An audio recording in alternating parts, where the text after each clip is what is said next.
Let's win them all. Let's just win them all. Why not? 6-10, 6-10. Let's go. I feel very fucking good about our spot right now. Come on, calling with Queen Jack. Come on, get there. I'm telling you, man, it's going to be a good series. What's up, everybody? Welcome back to another Solve for Why stream. We are on day, I don't know, man. What are we on? Day 6? I think day 7, maybe. And we're out here rocking 2 bracelet events. We are in day 1B of the 1K.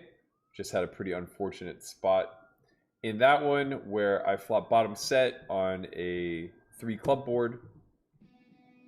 I faced a big bet called turn was another club, faced a big bet called river was a brick, faced a shove, obviously folded. Wasn't very fun. But the main event that we'll be playing today will be the $600 monster stack.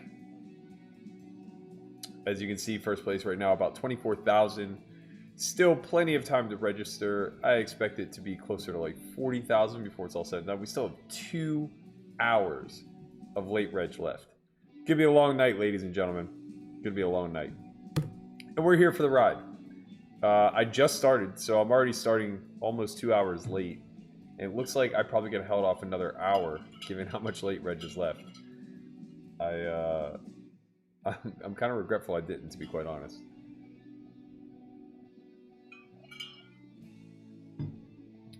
Nevertheless, we're here to get after it. Pardon me for 1 second. I am gonna run and grab something.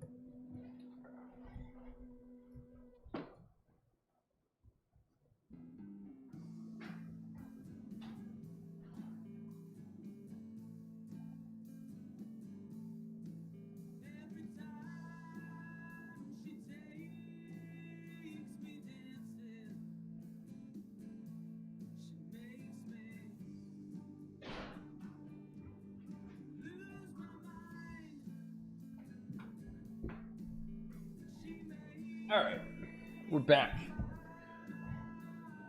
We're back, we got Leroy. We're doing the damn thing. You guys know how this works. I'm on day 2 of post-vaccine. I'm sluggish today. I went to the gym. It was hard. It was very hard. I felt very dampened. Let's put it that way. Been kind of laying around. I have a lot of work I need to do. I know I say that all the time, but I actually have a deadline for tomorrow, and I just could not get out of bed. I spent probably, I don't know, 100 minutes doing like a 60-minute workout at the gym, just kind of riding the struggle bus a little bit. My strength was there. It was just like, I don't know how to explain it. Just like a sense of weakness, but not really moving weight-wise. Just like it was a laborious task to get through the workout. Came back and just kind of crashed immediately, and that was after a pretty long night's sleep. The thing is, though, I feel like almost completely fine. I'm a little bit achy, but don't feel any like flu-like symptoms. No headache, no fever, no nothing along those lines. It's just apparently I'm a little fatigued, which is shitty.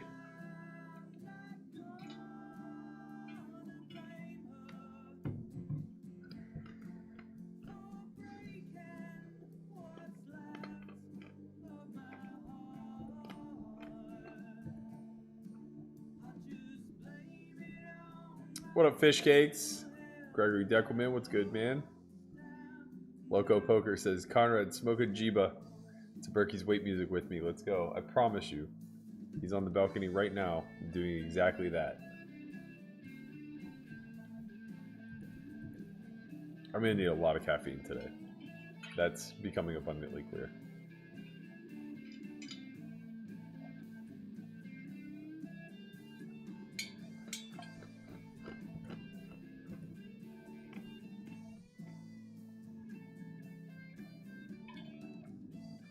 Pretty pumped. I got 8 tickets to the Pirate game tomorrow. The Pirates absolutely fucking suck. But I love PNC Park with all my heart. It's the nicest stadium by such a long shot in all of the MLB. Okay. I think we're just going to play 3-bet with most of our range at this depth.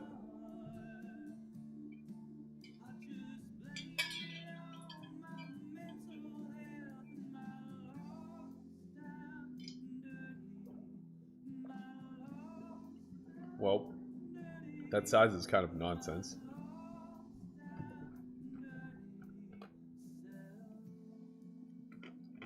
Okay.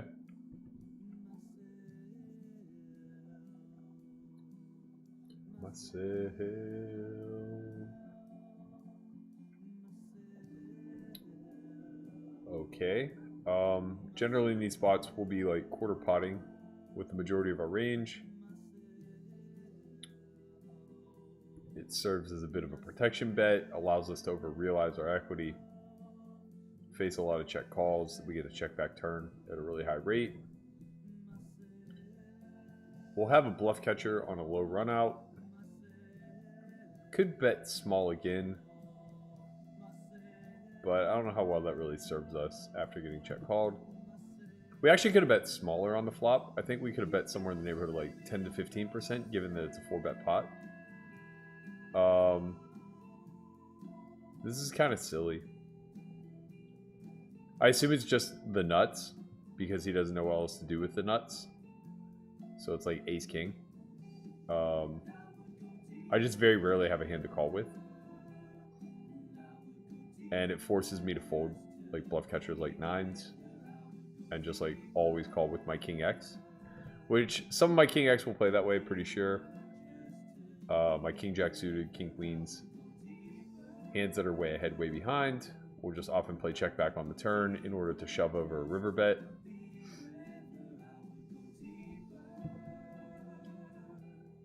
I would go deeper just to be with her. I would go deeper. I would go deeper just to be with her. We got the birdies here in the 1K. Let's change the color of this one. Ooh, that's sexy. God damn it. How do I do this?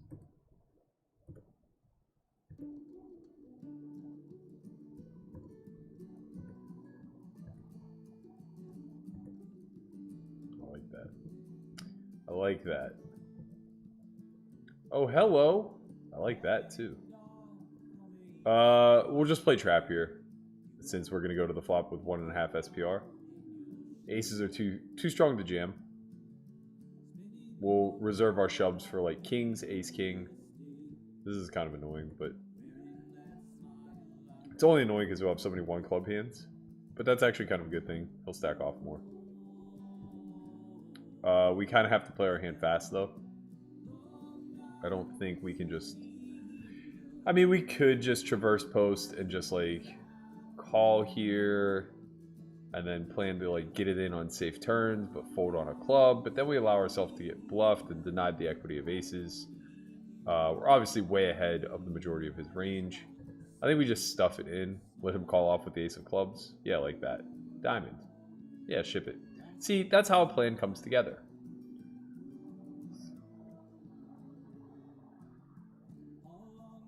It's just like pretty unlikely that he barrels off with non-club hands. So we don't really have to play super theoretical there. Theory would have us just like bluff catch because we are top of range and we're only really susceptible to the club. We don't have to worry about him making 2 pairs or straights or anything along those lines. But people play that spot just like pretty face up, right? It's like he has a good hand when he 10x's out of the big blind. So he's already close to top of range. And when he has ace king no club, he's just going to bet 5 blinds on the flop and then give up anyway. So we may as well just like try to stack him every time he has ace king with a club. Back to the monster. We have started with a good hand. Sizing is It's indicative of, well, it's a, I don't know what it is. You don't really choose this sizing 3 ways. I mean, like, Ace-Jack, King-Jack would sometimes want to do this, but this board's even a little bit too dry for that, I think. I think we have a natural peel here. We unblock diamonds. Not great. I think a lot of his range that big bets the flop is just diamonds out of, you know, fear, largely. That said, we are going to have to bluff catch one. Okay, that's a pretty good event for us. I think we just check again. Because block folding is very shitty. But we can get value from a jack. Yeah, I take that back. I don't think this is a block bet spot at all. I think we bet 3/4 spot. And we just get called by, like, some jack X, some ace X. My friend's sending me pictures of a pickleball court. I haven't played in so long. Oh my gosh, they got the leaf blower out. Okay, let's go. We did it. What did he have? I bet he had King Jack. He had Jack 10 offsuit, no diamond. Yeah. Yeah, I mean, that flop sizing. Whatever. I mean, like, it's good whenever he gets me to check call ace queen high. Like, I'm probably just supposed to check fold my hand because the sizing is poor. Just depends what he's balancing with, but like Jack 10 off no diamond doesn't really want to choose that size when it's a 3-way pot and you're already in position. But then again, Jack 10 off doesn't really want to call an under the gun open either, so what are we even talking about here?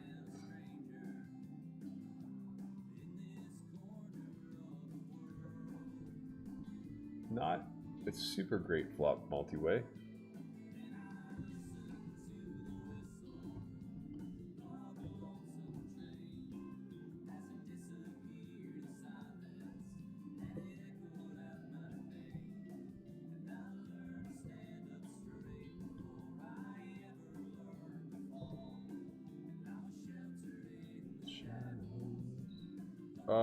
Okay, I think we can call a small bet. Little berry, it's my home. It's gonna carry me down the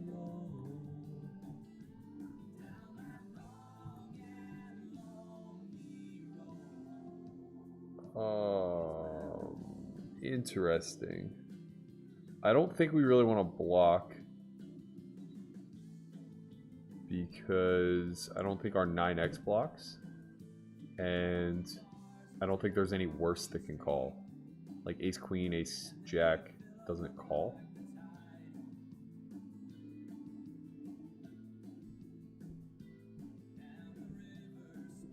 Which is what I assume he had. He had ace queen. Sure. Yeah, I don't think that hand calls.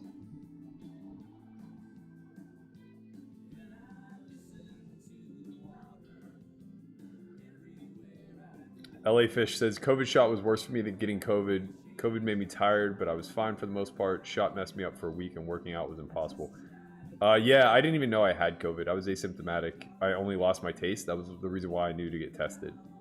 And I had no fatigue whenever I was actually sick.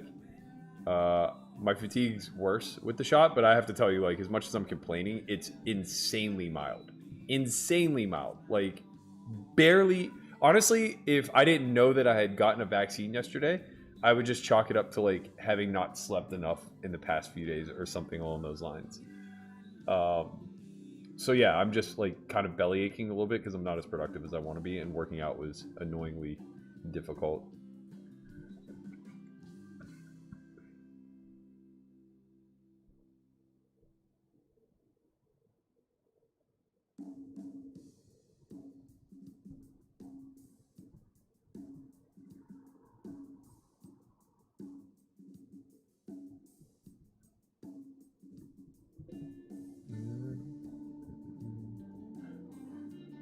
RTISOR says PNC is the nicest copy of Pac Bell so far.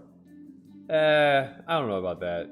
There are some similarities, but I don't think it's as strongly as you're implying. Also, they were built a year apart from one another. I don't really think that there was time to copy one another. I think that they just had kind of a comparable vision. Have I ever been to Wrigley? I have, actually. Wrigleyville is actually one of the coolest places I've ever spent time. It's like a college town.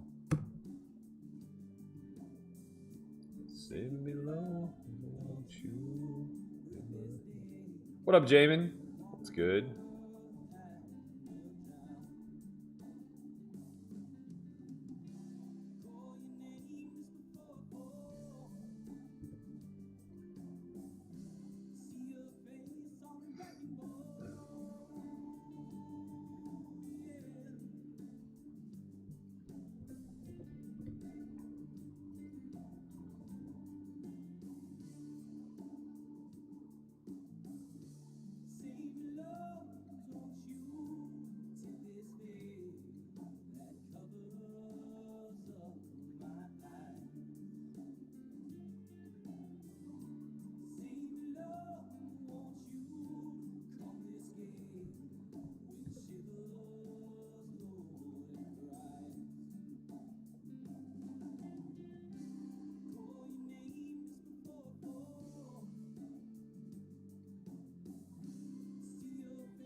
Sorry, I'm making plans for the baseball game tomorrow.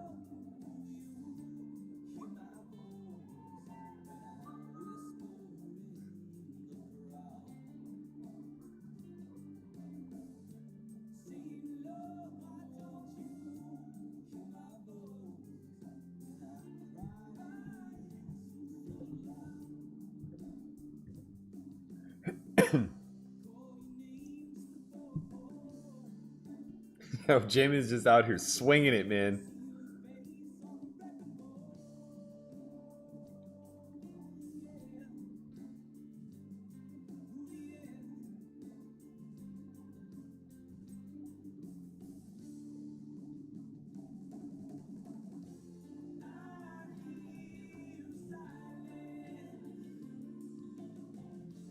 Feel change coming now. Ay, ay, ay. We opened ace queen under the gun in the 1K. Got 3-bet and 4-bet. It's our turn to exit.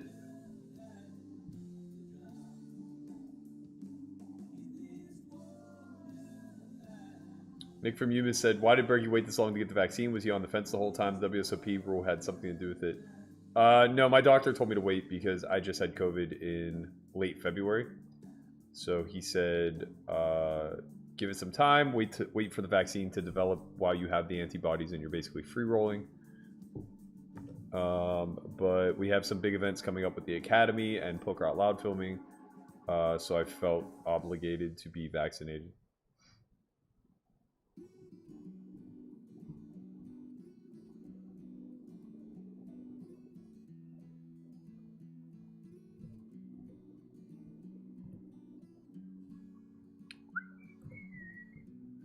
Stephen G said, if you had ace queen in that spot that Tough Fish was in, how would you have played it? I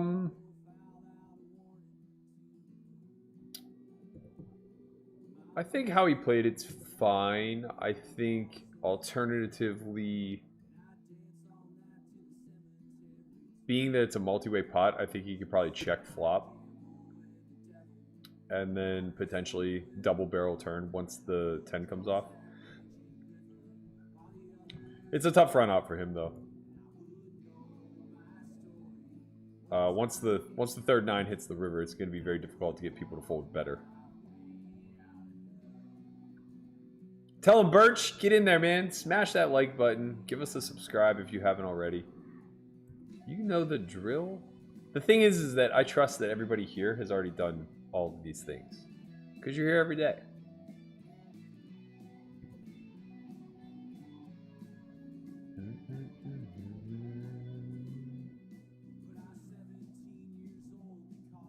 With the sheriff's wife, and they hung me in the desert for the birds.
Did you get the Pfizer vax? No, I got Johnson & Johnson. I wanted to be one and done.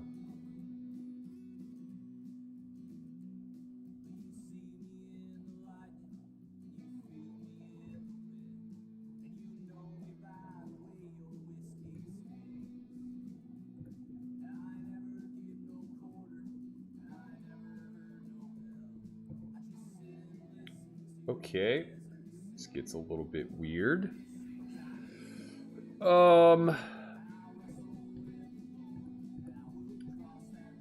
This should be a pretty strong hand. This, not necessarily. What do we? How many chips did we start with?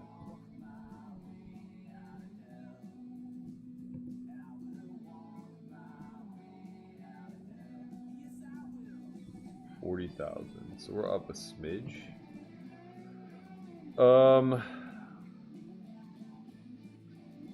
I think we just call here.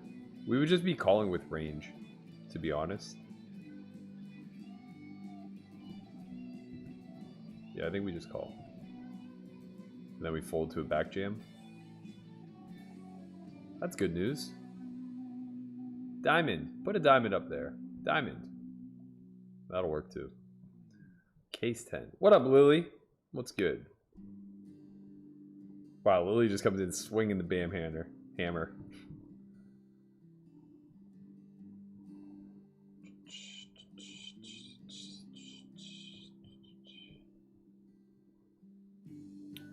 What up, Mike Holtz? How you been, man? Hope everything's well. Are you in Vegas or are you in Jersey? I assume Vegas, but I don't know why. But I like drinking whiskey most every night.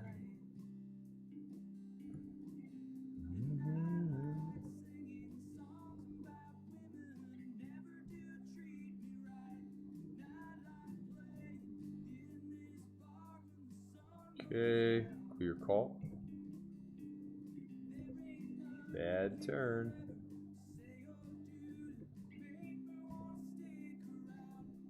Yeah, Rampage is a good dude, man. He's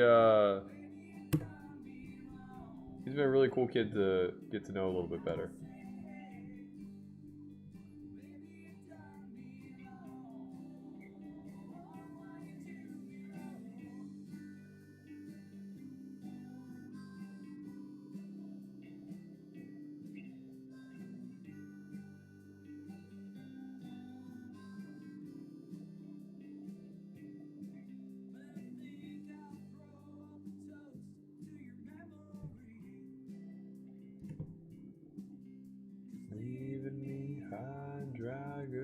Best damn thing you ever done for me.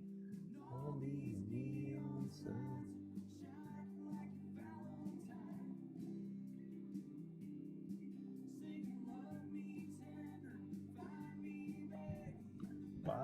your bottle of wine. I said, hey.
Yo, this chat is absolutely lit tonight, and not in a good way.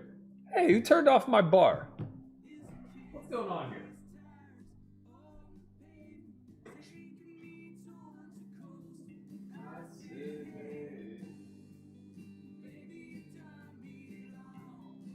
Yeah, man. We lost the LEDs there for a minute. Can't have that. Can't have that. What up, Tom? How you doing, man? How do you like the PA software compared to Nevada? It's night and day. It's so clean and crisp. I look forward to whenever they roll this out in Nevada. I imagine it's gonna be quite some time though, maybe 6 to 12 months.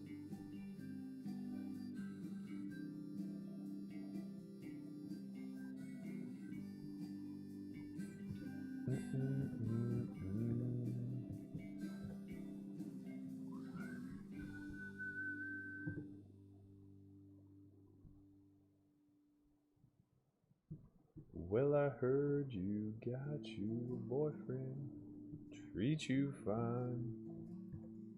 We got some chips. 1.5 stacks.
Into the sea.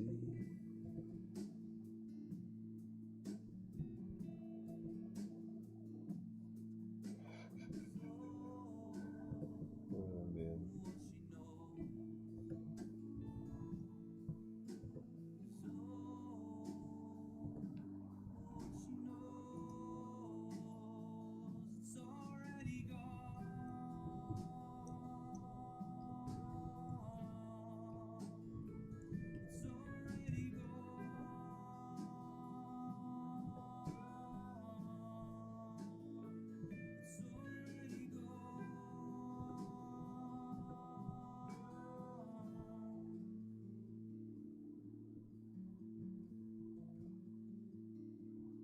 Yo, they out here punting, Brock. Can't be folding those 10s, man. They punting.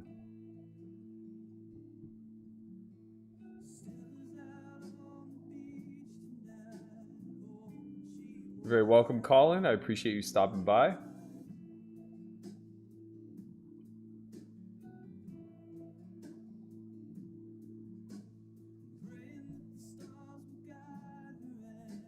What up, Dave Lieberman? Always a pleasure. Looking forward to more. To seeing that bracelet draped around your wrist. Man, I hope you're right. I hope you are right.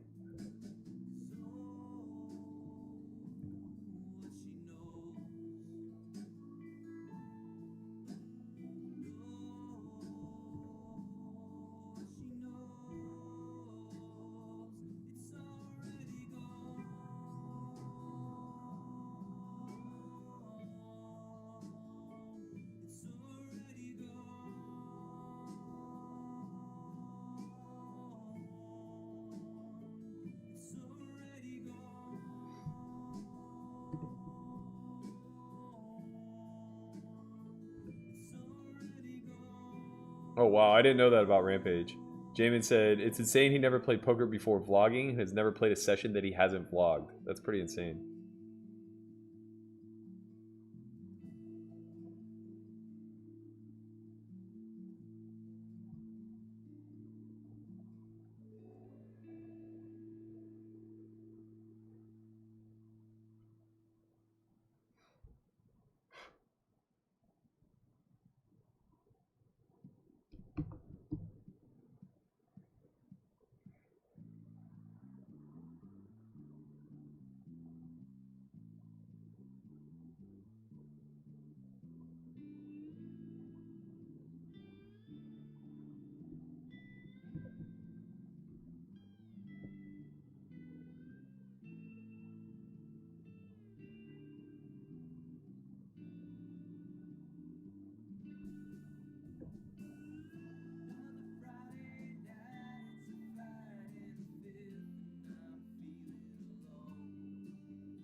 Thanks, Mike. Enjoy the gym.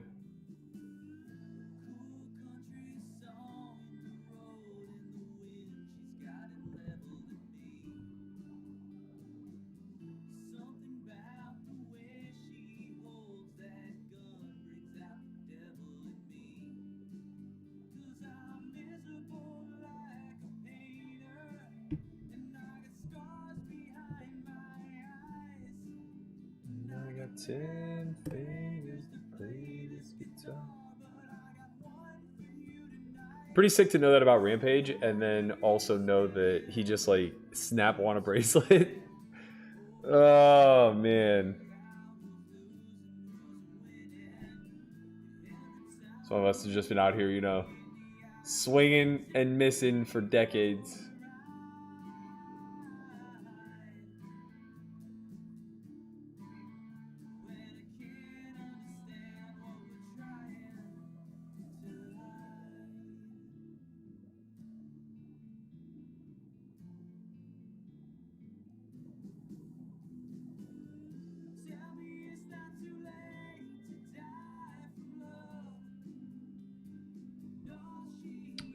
With the ace of clubs, I think we check back here. Good turn.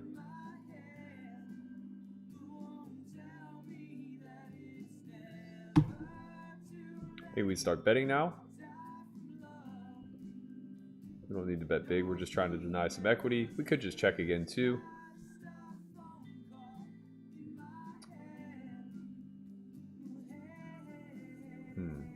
Our hand can debatably turn into a bluff now. What do we get to fold that's better? We get an 8 to fold. We get a 7 to fold.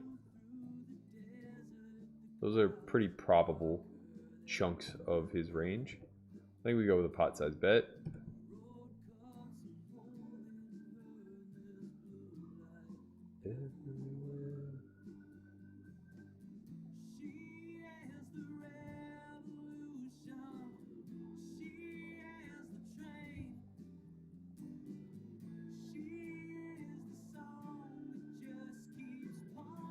It works. It's nice when it works.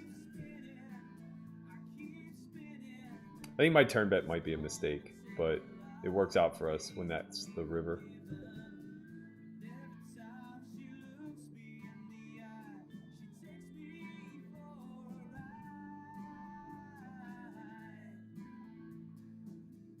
Berkey, you ever gonna go catch any of the Little League World Series live? I never have. It's like just far enough that it's like far enough away that it's like never been on my radar. It's like 2.5 hours away.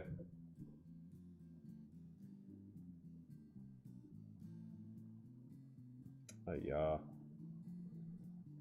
Got in our last 15 here. Hey, look what we found. Look at what we found. Yeah. Yeah, baby.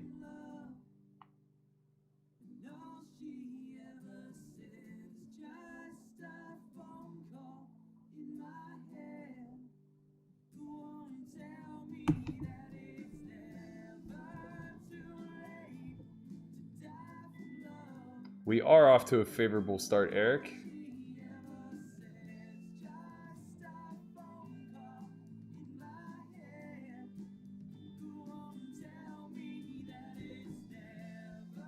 Too late to die from love. All she ever said, I once read.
I think we have a call here at this depth.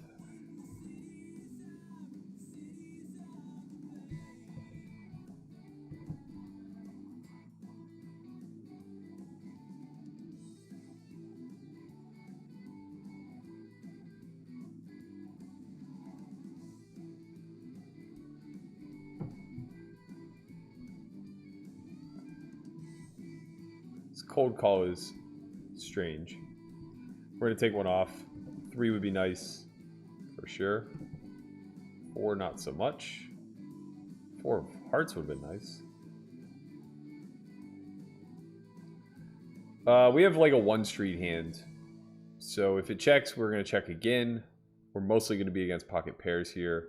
There'll be some ace-queen between the two of them. He's going to small bet. This could just be queens or king-queen suited. Very easy for us to call. Again, a 3 is pretty nice.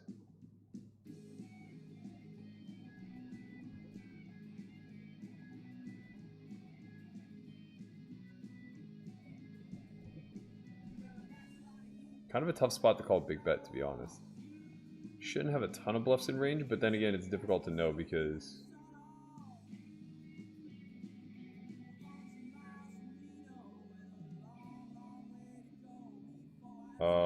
obviously we're just going to check because he could just be playing ace jack ace queen this way.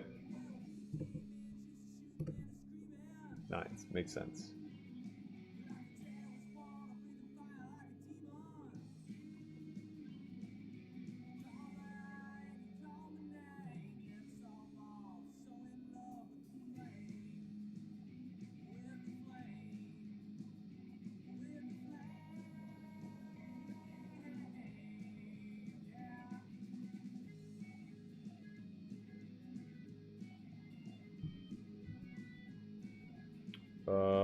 We're just gonna fold.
Berk, if you were in the Lily World Series, who would your favorite player be?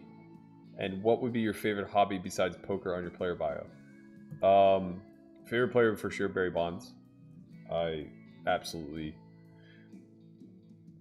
I don't want to say I was obsessed with him, but he was for sure my hero growing up. Favorite hobby? At that age, like in my teens,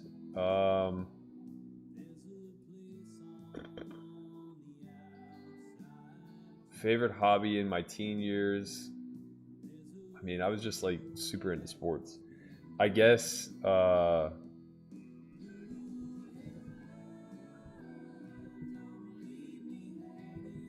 maybe fishing. But yeah, by the time I was like in Little League, I wasn't really doing too much fishing anymore. I don't know, I was just like super into sports. I didn't really care about anything else. I didn't have a hobby outside of sports. Now I guess it would be more like writing. And I probably have less of a favorite player now. Berkey, do you ever lay NFL bets or is baseball your main squeeze? I don't bet on sports really ever. I just don't know much about the betting markets or how to best navigate them.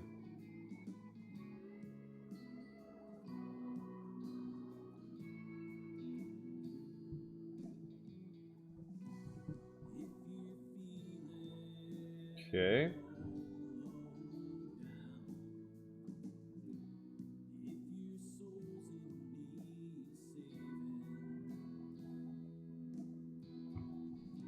We missed.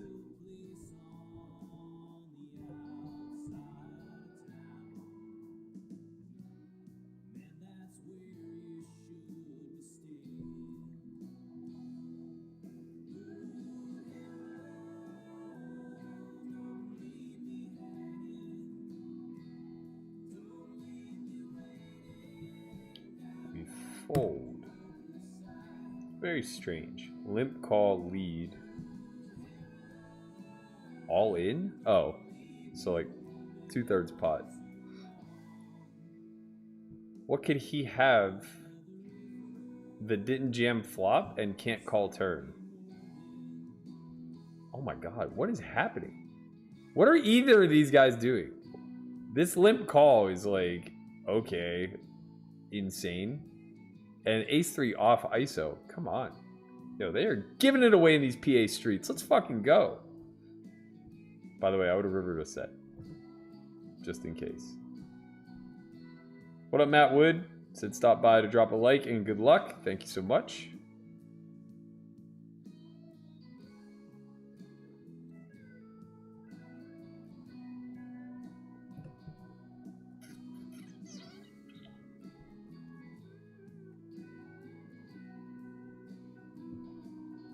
Guy Ren says, Berkey, loving these streams. The stack size of the players 2 to your left is always clipped off on the first digit. Along with one card if his hand is shown. Would be great if we could get that adjusted. Yeah, I'm just not going to change the layout for 2 more streams. We don't have this software in Nevada, so it's not really that big of a deal.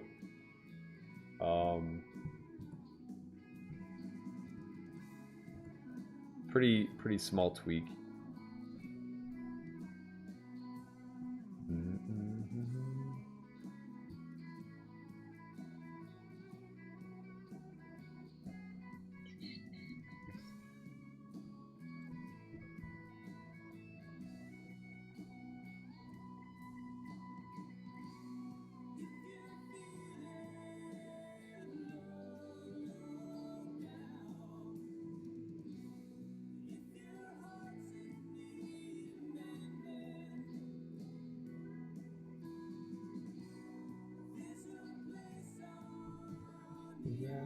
Outside of town.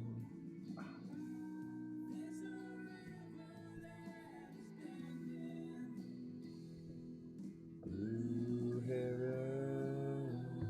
Oh man, my knee. Ay, ay, ay. Don't get old, kids. Don't get old.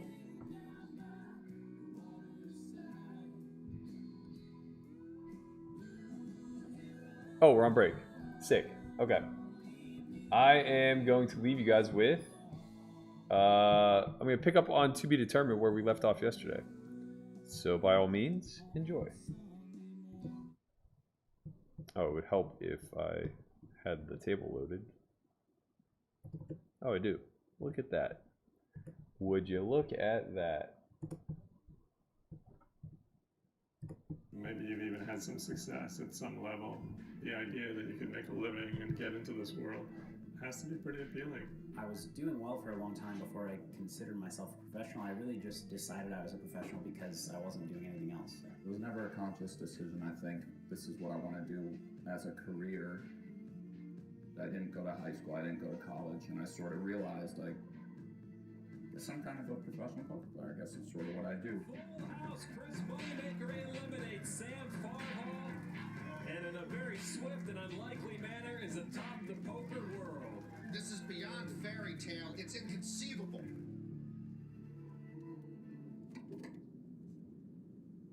Right now, 12 p.m.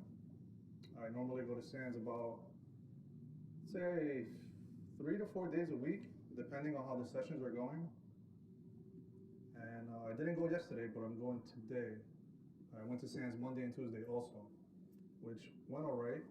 But I'm slightly up a little bit this week, not too much, which is annoying because I've put in about, I think, 20 hours so far. At nighttime, it's a little quicker because there's less traffic, but we should be all right at this time. So I predict we get there in about an hour. And then you play it for how long? I normally don't like to play more than 6 hours a session. So anywhere within 6 hours. Sometimes I set a goal, and if I'm able to reach that goal within the time frame, I'll just get up and leave. And I get some slack for that sometimes because I'm told that I should just sit there and just grind the whole session. However, I've done that many times and ended up like losing the profits that I'm up, and then I just spent the whole day at the casino with nothing to show for it. Oscar is someone I've known personally for a pretty long time now. We both come from New Jersey. We both lived in North Bergen, New Jersey. That's right across the river from New York City.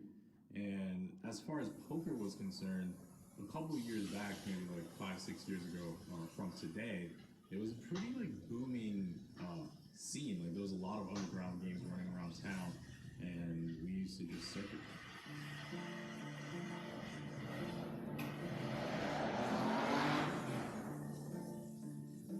Neither of us were really that good as it pertains to just being overall good at poker, but I think that as it ranked in terms of like skill comparatively to the field, Oscar and I were a little bit ahead of the curve, and because of that, we ended up becoming friends.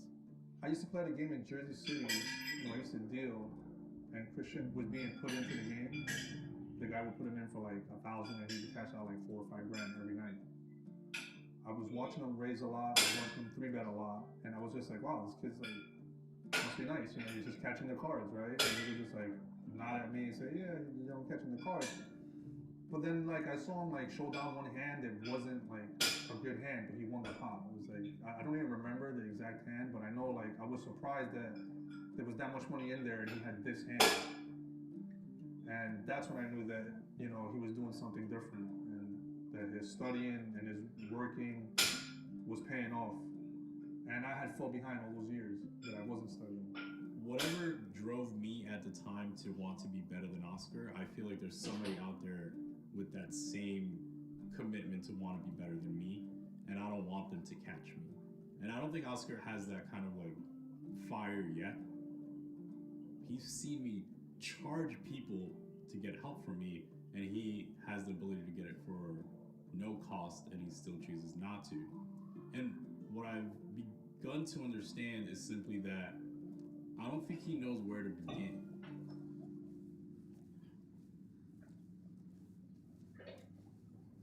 So me and my sister were really close. My mother passed away when we were young. And yeah, between me and my father, it's tough raising a girl when you're 2 guys, you know? And she's been through a lot of tough times in her life. I got into a car accident a couple years ago, and I received some money from that.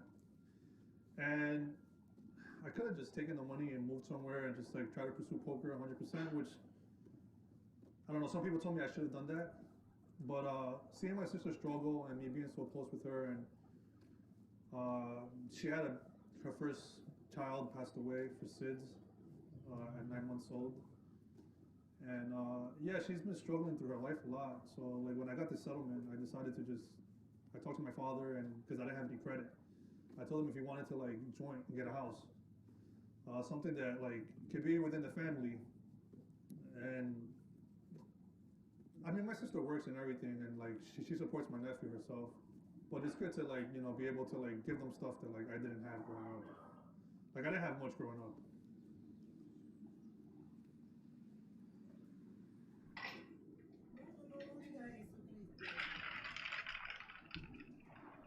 Oh no, they gave me do I want to continue playing? Of course I do.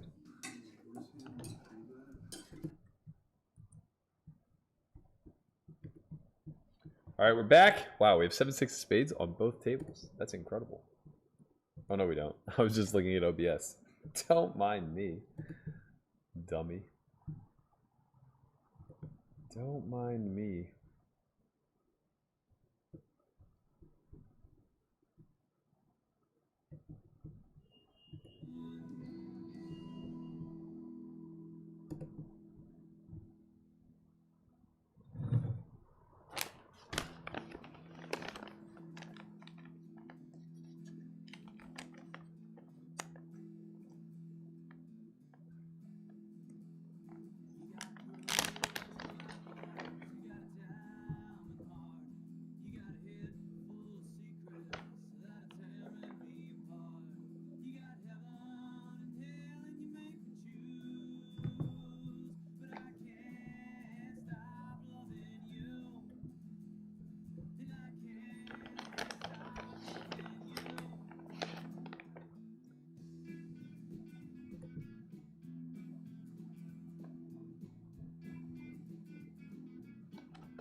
Alright, re-entry is closed on the 1K. We're in for 2 bullets. We have half a starting stack, which is 15 bigs.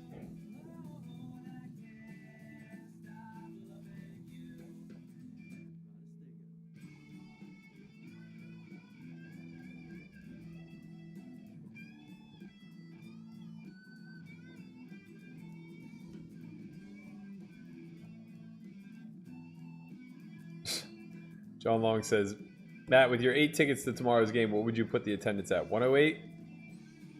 Yeah, it's gonna be bad, for sure. They aren't doing a very good job of putting a good product out there.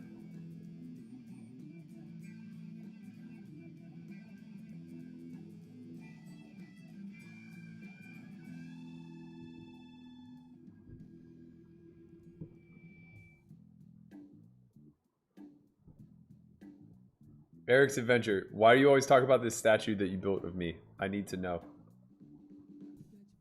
I need to know what you're talking about.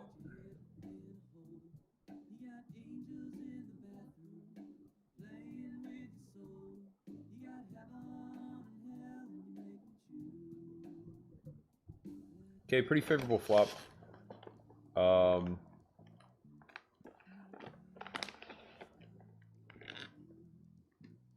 I think most of our overpairs would just be happy to bet here, so we're going to go ahead and bet. We have strong backdoor properties. Ace-10 high, we probably could just check call and lean more into like betting king-queen. Queen-jack.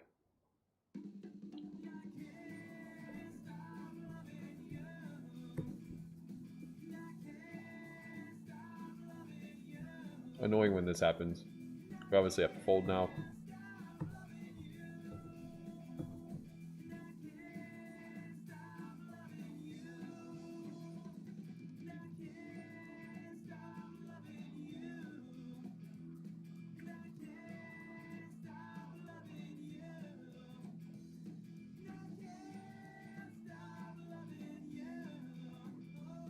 Yeah, that's dumb. We may not have the best hand, though.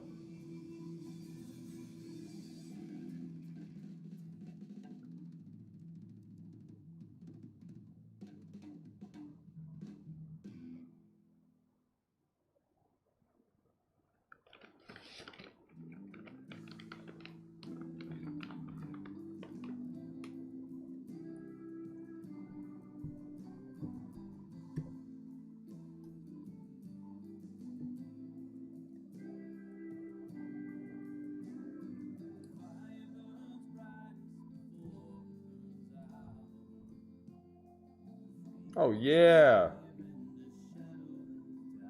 This guy saved us.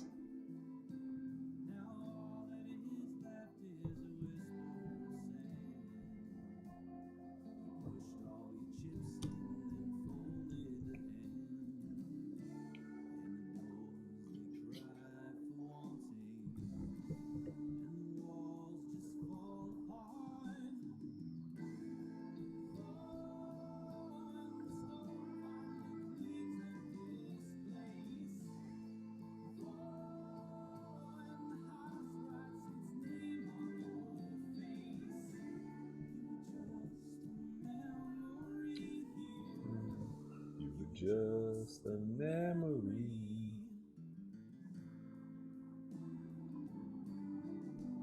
All right, we're gonna be all in the 1K.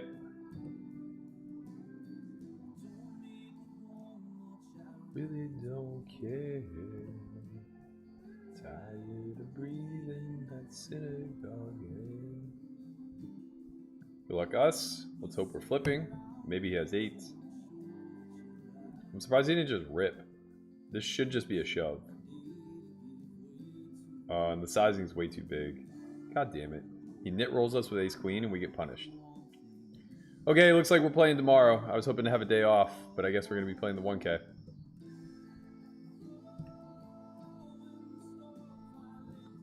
It's annoying.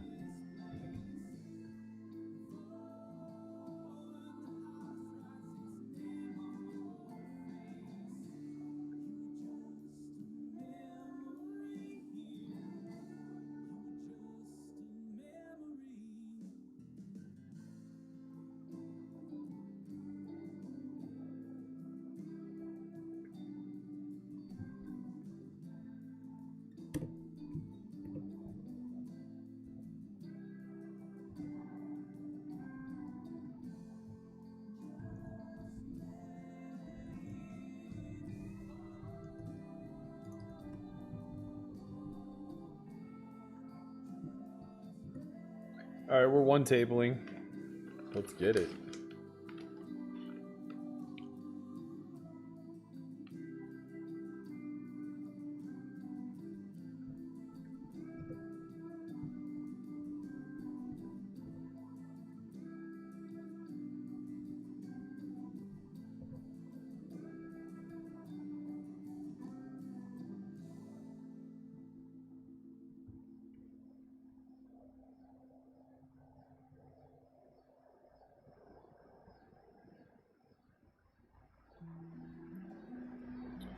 Matt, do you mess around with Tough Mudder, Bone Frog, Spartan Streets at all? I did a Bone Frog at Mass today and I loved it. No, I've never done a race. I'm not a huge fan of running, to be honest. Although I do have like pretty high VO2 max. So like distance stuff actually does kind of favor my body type.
Berkey, would you rather be an MLB pitching coach or a pro poker player?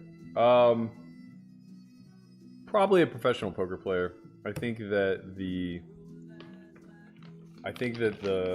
pay is probably very similar, and the hourly commitment is probably a lot lower for poker.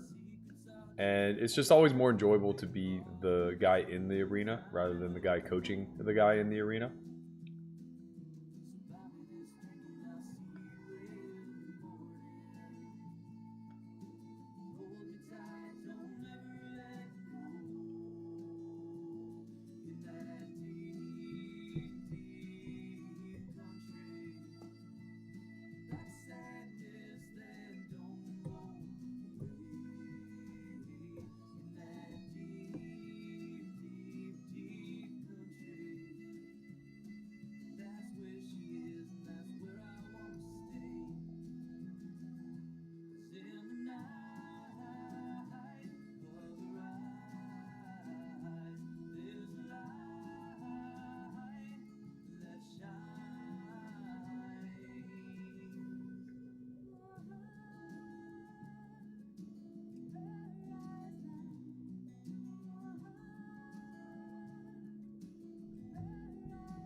This hand's pretty shitty.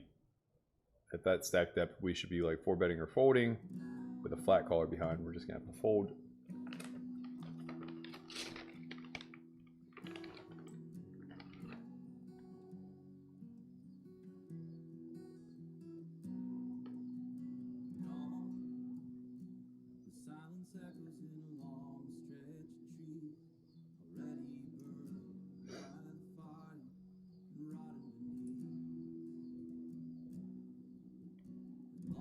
I'm assuming this is ace-x of hearts.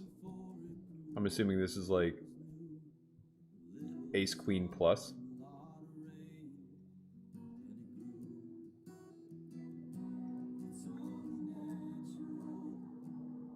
What? What? You don't have leads on ace-king 3 in a 3-bet pot, man. You just don't. Like, it's so advantageous to the squeezer.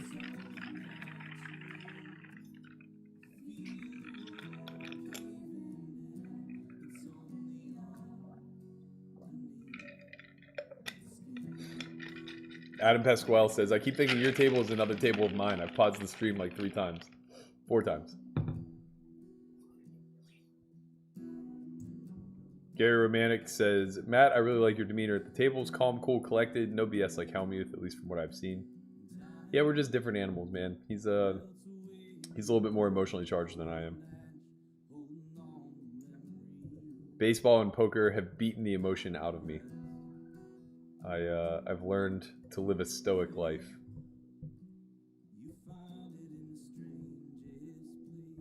You find it in emptiness. Can't erase.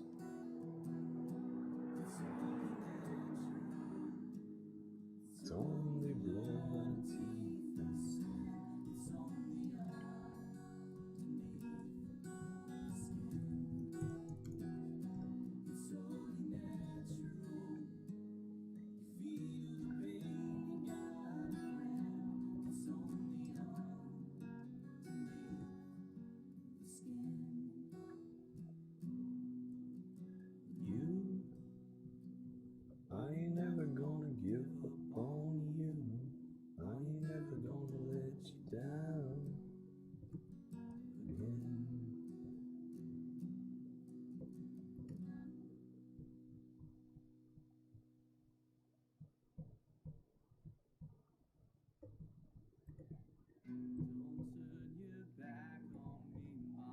Who hit me with that tomato? Fuck that guy.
From the love band of the friend.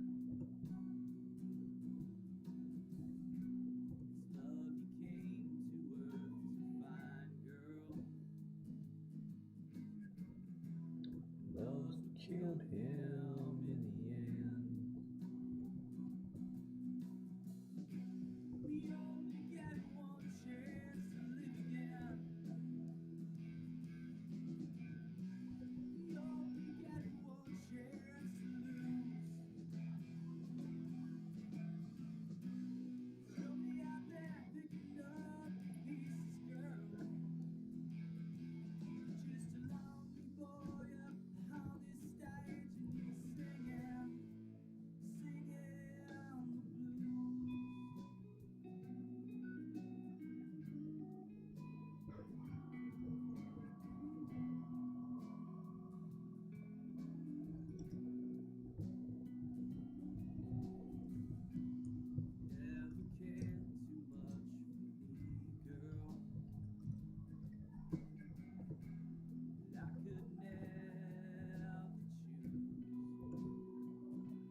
For the glories of a fool.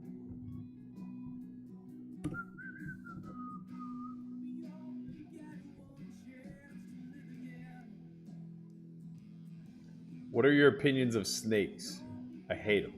My nephew has one. I don't fucking understand it, man. Get a dog. They love you. They show you affection. What the hell is the point of having a pet snake? They're disgusting. They're vile creatures. I don't get it at all.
Steve Kagan says, what cocktail was in the shaker?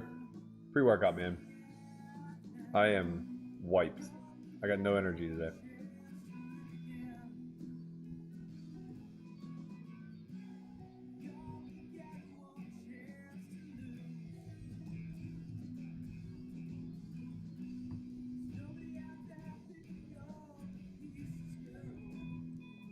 Who's hitting me with shit?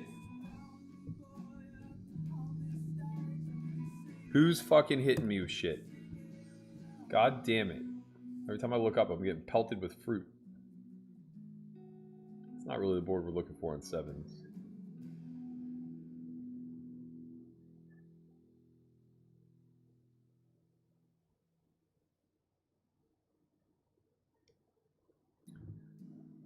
With the seven of spades, we probably could peel, but three ways feels a little uncomfortable. If 8-9 decided to take one off here, we're kind of in no man's land. Could be tough to get the showdown too.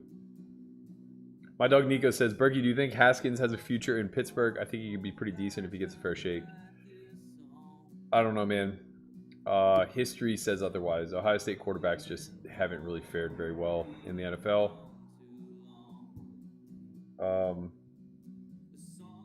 I'm not positive. Whatever. I mean, he's a hell of an athlete. I just, After watching him in Washington, I'm not positive he has what it takes, but I'm very open to being dead wrong.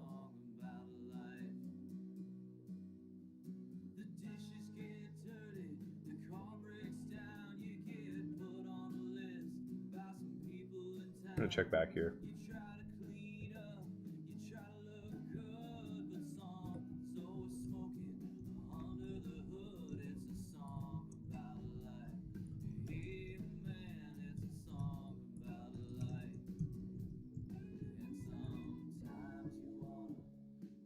Quarters.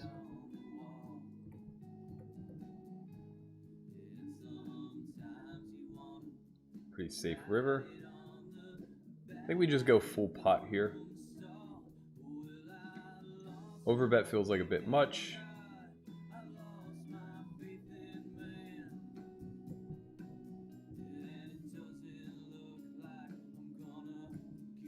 Got him.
David Roby says, "Hi Berkey, I'm a chef, and if I made your favorite meal, what am I making?" You would be making either a tomahawk ribeye with roasted potatoes or fresh caught halibut with the same roasted potatoes. The difference is, with the steak, I would just want straight roasted potatoes. Actually, you could just do a baked potato. That'd be great. With the halibut, I would want garlic parm roasted potatoes.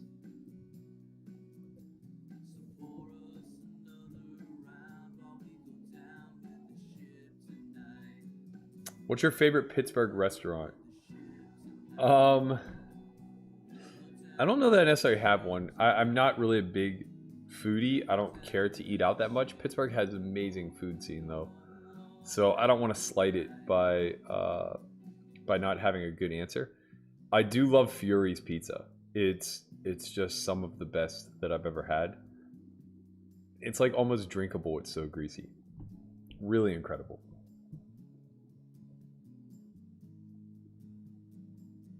You play mixed games as well, or only Hold'em? Only Hold'em. This game's hard enough to master. I don't think I can tolerate another 7 or 8.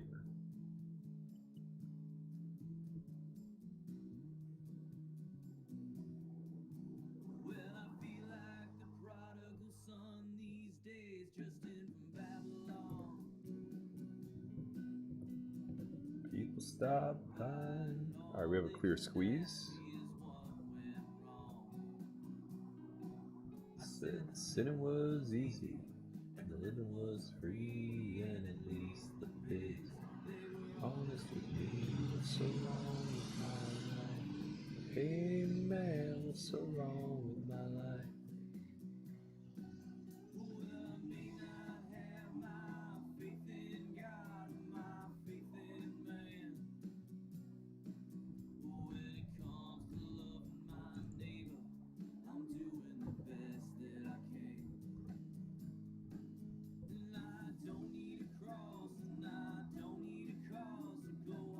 Eric's Adventure said you can see into the future with the right pre-workout. I'm with you, man.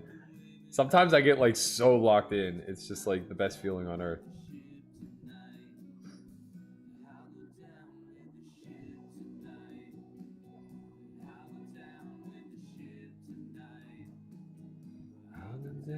with the ship. Whoa, every night.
I keep on moving.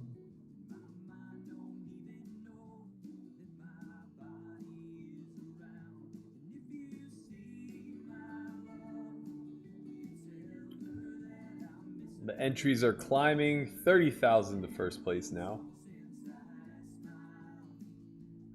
Looks like we have about 225 entries. The re-entries are small, but that makes sense because it's a deep stack event. Man, I'm so achy.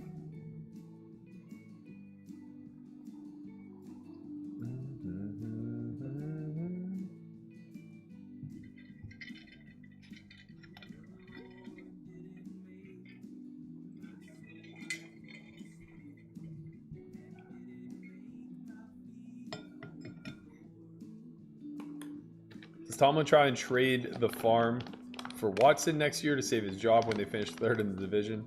Nah, man, I don't think so.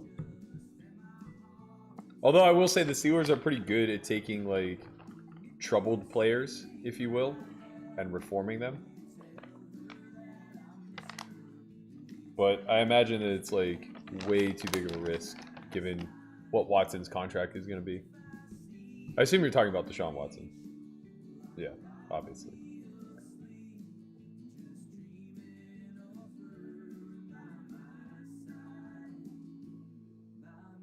Are these events just for people in PA? That is correct, sir.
Asparagus is good.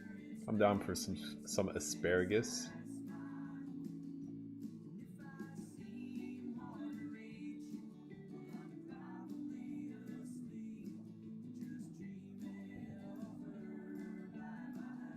Wow, he does it. Despite us having ace-4, he finds it. Unlucky, Yum Dubs. Unlucky. We got ourselves 2 starting stacks.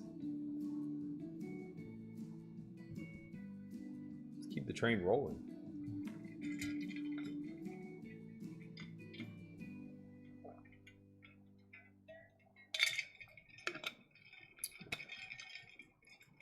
The global event very likely is better EV, but there's a few problems with that. Number 1, I would have to go to another country. Number 2, I think that there's a bigger issue with RTAing and cheating on the global site. And number 3, the global GG site didn't ask me to do them a favor and stream. So for all of those reasons, I'm also number 4, wherever I would travel to would not be my home city, which is where I'm currently at. So this was a good excuse to get home. It was a good way to help my friends at WSOP.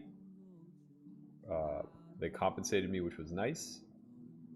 And it's still pretty good value, man. We're playing for 50K pretty much every night.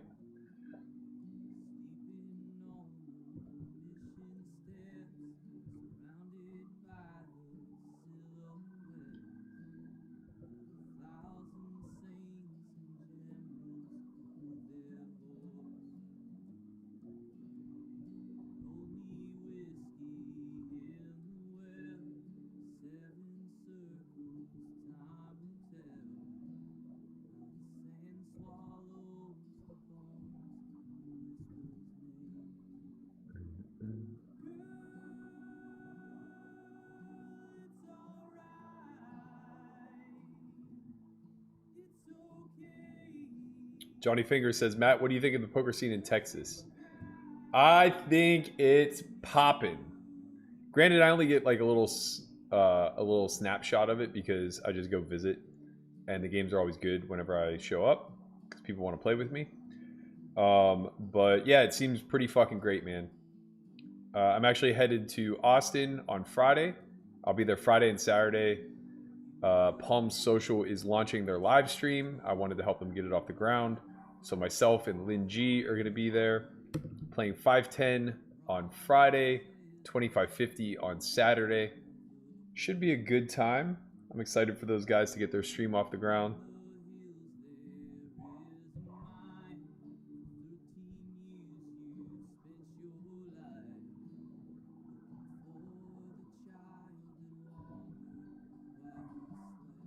I was wondering if you'd look directly into the camera. God damn it, Nathan. Get the fuck out of here. I'm not smooching the camera. You clown.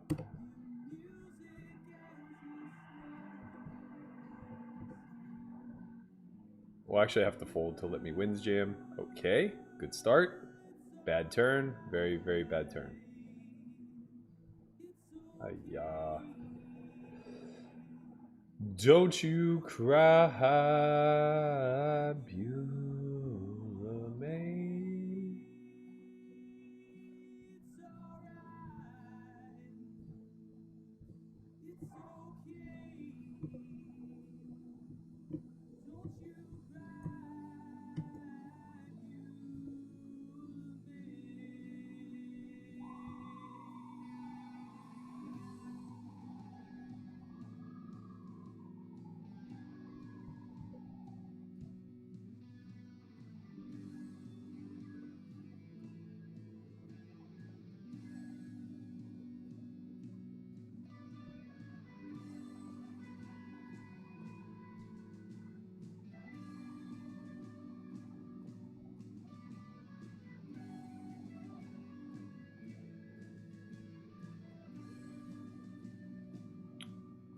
Justin Vaisman says, I'm young dubs at the table.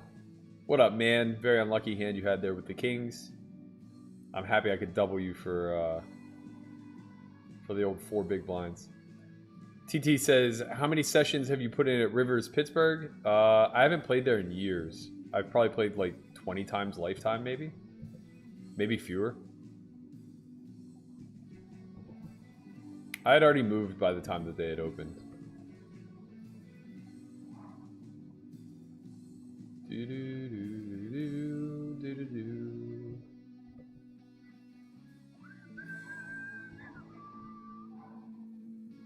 Any cheesesteak plans in PA? That is Philly, my friend, not Pittsburgh. I'm not really a cheesesteak fan. Cheese does not belong on steak. Edge Xavier says, have you ever hit up the Philly casinos? I have not. I've only ever been to Philly one time. Didn't love it. Did not love it.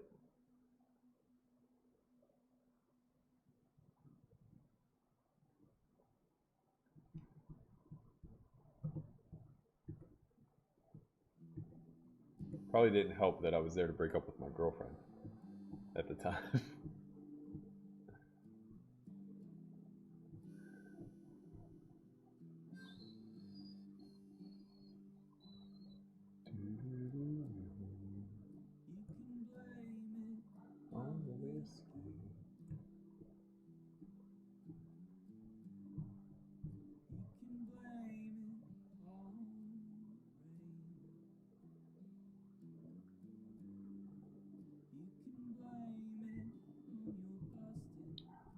We can open this.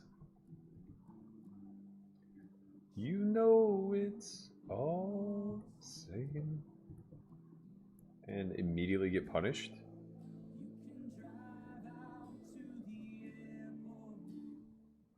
Let her go.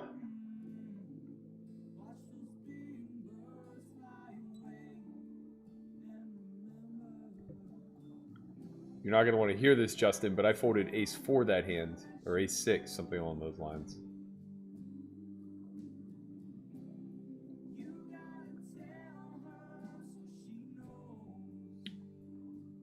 I didn't see your comment, Nico, but yeah, obviously, bracelets are super watered down. You can win like 100 of them a year. The GG bracelets aren't even... So, like, the way the GG bracelet works is WSOP just licenses their name to them. So, it's not even like a true partnership.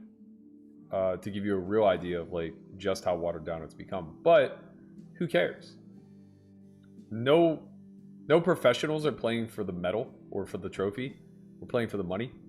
And putting a bracelet alongside first place makes more recreational show up, then go fucking nuts. Chester Mead said, Matt, if you had never found poker in your life, what would you be doing for a living? It's a great question, Chester. I ponder it often, to be quite frank. And I don't ever really arrive at an answer because I didn't have a lot of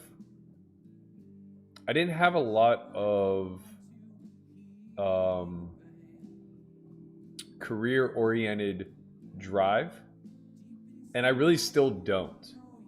I love creating stuff, but I'm not artistic, and I'm not musically inclined. So I guess there's a chance that I would have utilized my computer science degree to do something independent. Maybe I would have developed apps once that became ongoing technology.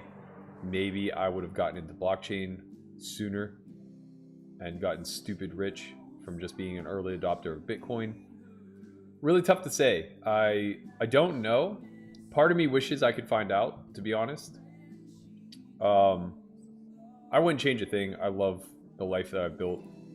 But poker's not exactly the most fulfilling path in your 40s. But I think that's true of anything that you do for 20 plus years. It's really difficult to be in your 20th year of something and find fulfillment, you know?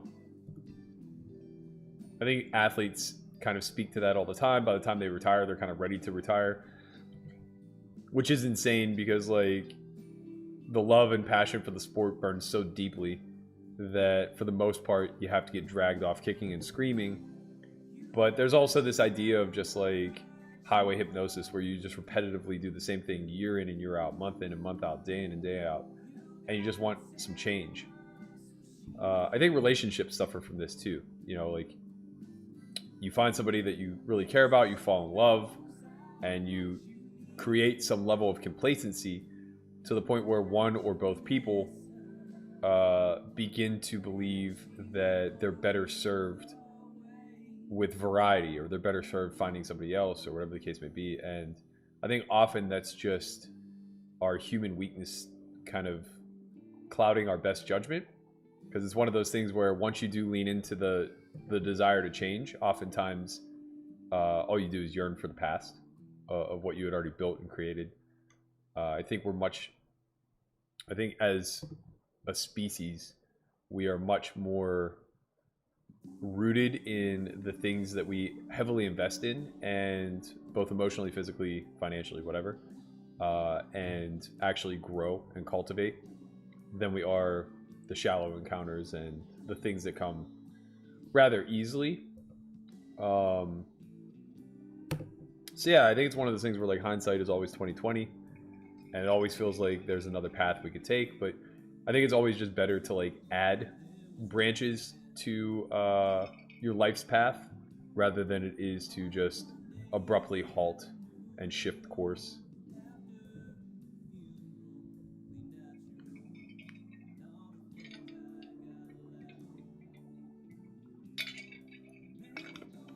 I just answered this on Twitter today. Are there any books you'd really recommend players to read when starting to take poker more seriously? Yes, absolutely. I would heavily suggest you read Andrew Brokos's Playing Optimal Poker.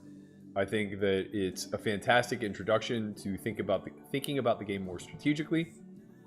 Lays all the foundational work for game theory and how to think more critically and logically about the decisions that you're making at the table.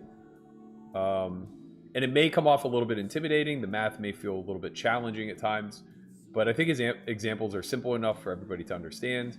And also, I think that you just gain a lot more out of challenging yourself out of the gate than you do by kind of waiting and attempting to like learn a bunch of bad habits from shitty instructors that are building a beginner's course to something, right? Like, there are so many beginner books out there that are absolutely fucking worthless, but they're easier to understand for somebody who's just getting involved in the game.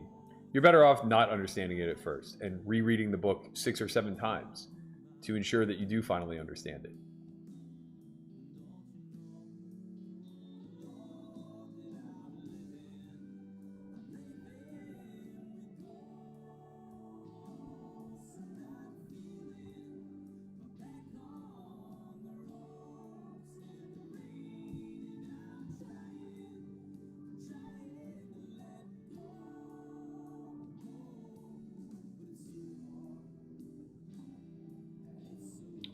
Birch, I think the meetup starts earlier. I think the meetup starts at like 4, so I'm guessing Lynn will be playing small stakes. I'm probably just going to hang out. I don't think I'm going to get in until the live stream. I fly in that day at like 3, so it's pretty unlikely that I just wander on into a 1-3 game. But you can torture her for a couple of hours. I'm sure she wouldn't mind seeing the slippers again. They came at my expense after all. I'm living.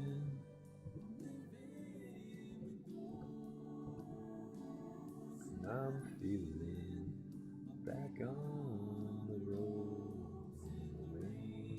I'm trying to let go. You play any different in a $500 buy-in as opposed to a $10K buy-in?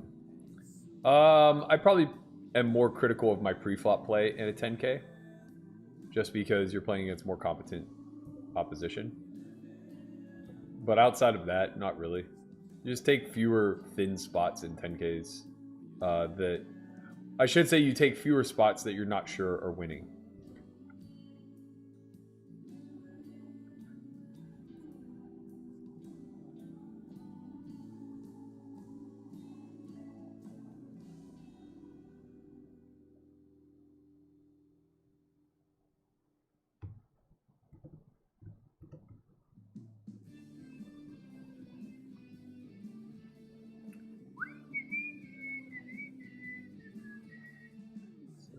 King Snake, the highway sign. It's a long haul.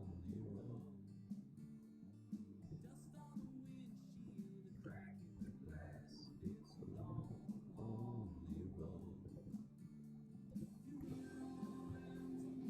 Feet again tied. Get back, get back. Still 40 minutes of registration open. Crazy.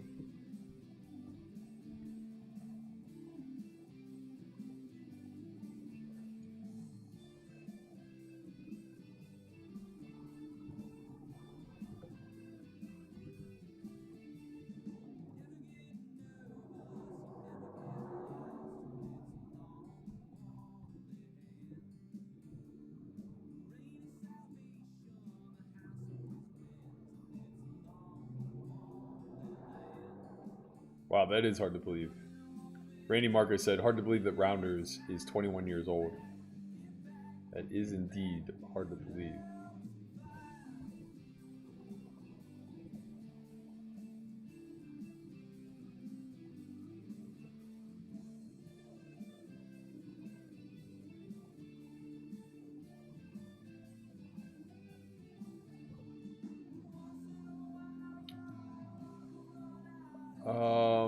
This is pretty close. I'm just gonna fold. You have to be careful not to be too wide in your peels in those spots on those types of textures.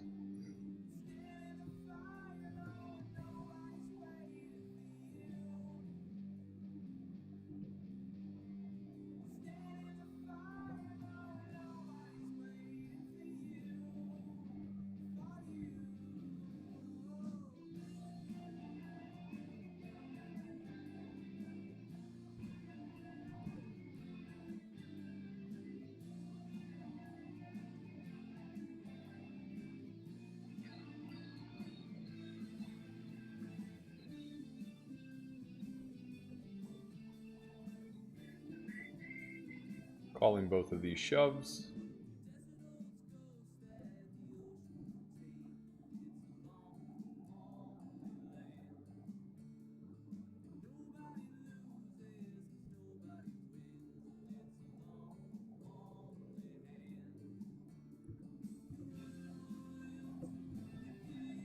No real reason to bet here. We're way ahead where he just has like middling pairs that aren't going to fold. We unblock clubs here, so we have a pretty easy call versus bet. As is, we can just check back again.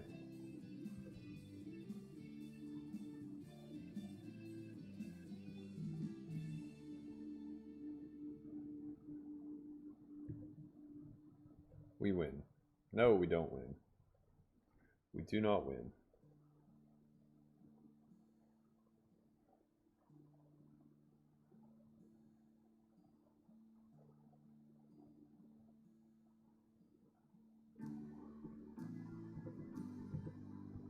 Alright, we get another shot at it, though.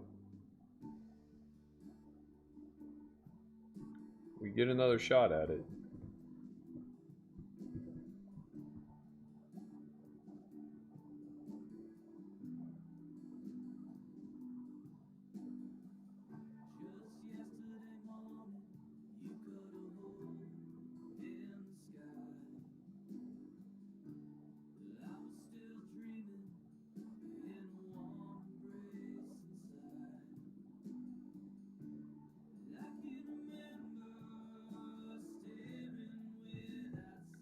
Alright, not a great flop for us again. But we're going to play this one a little bit differently. I think we can start with a small bet here.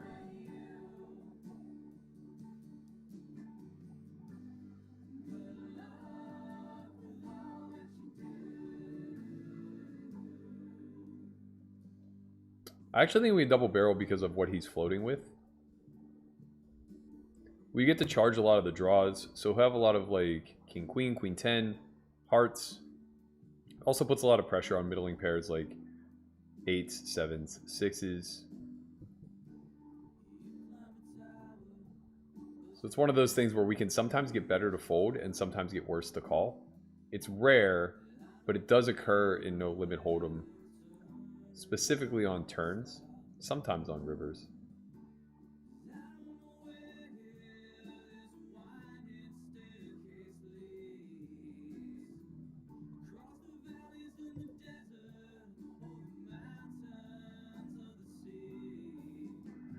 Julian Hahn says, Berkey, what Stoic books, if any, do you most reread or skim frequently? If not rereading, then what one's your favorite? For me, it's Meditations.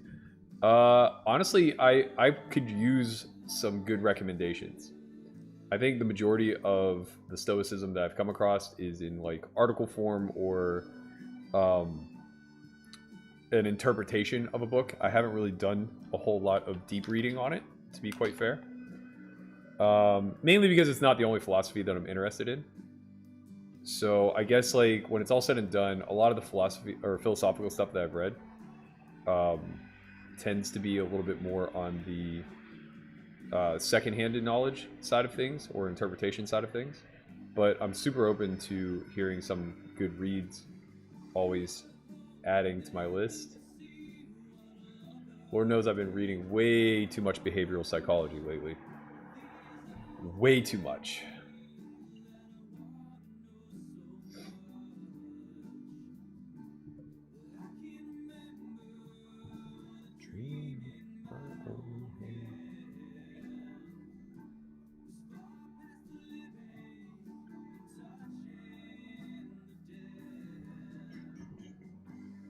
Goodbye, far away you.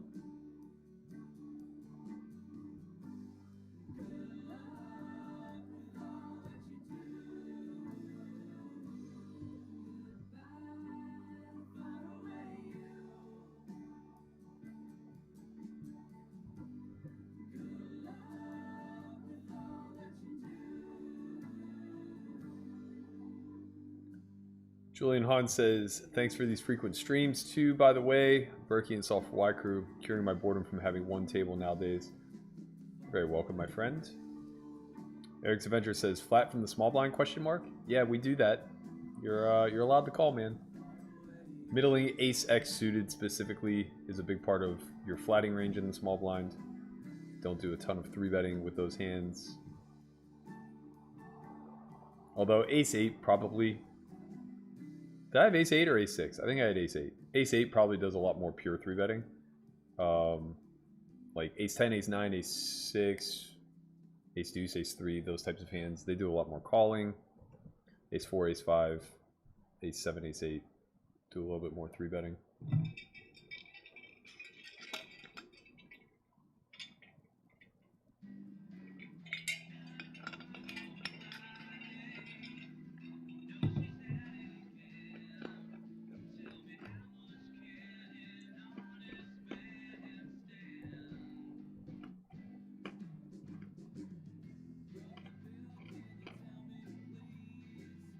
Where do you run?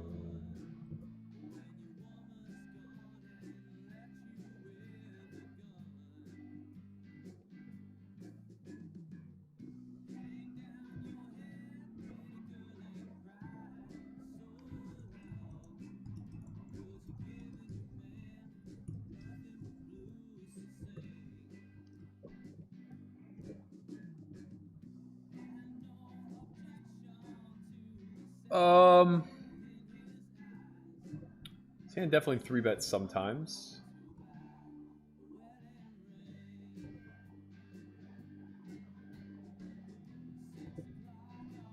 I'm not sure how much at this depth, though, to be honest.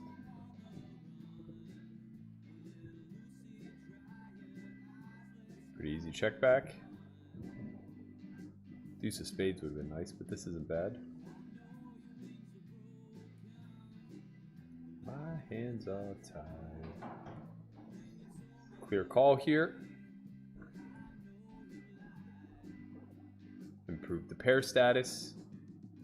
Check down and win. Ay, ay, ay. Okay, fine. You get it, sir. We're going to continue to be determined while we take this break. This break brought to you by Solve for Y TV. On Solve for Y TV, you can catch the documentary To Be Determined. Enjoy this 5-minute clip.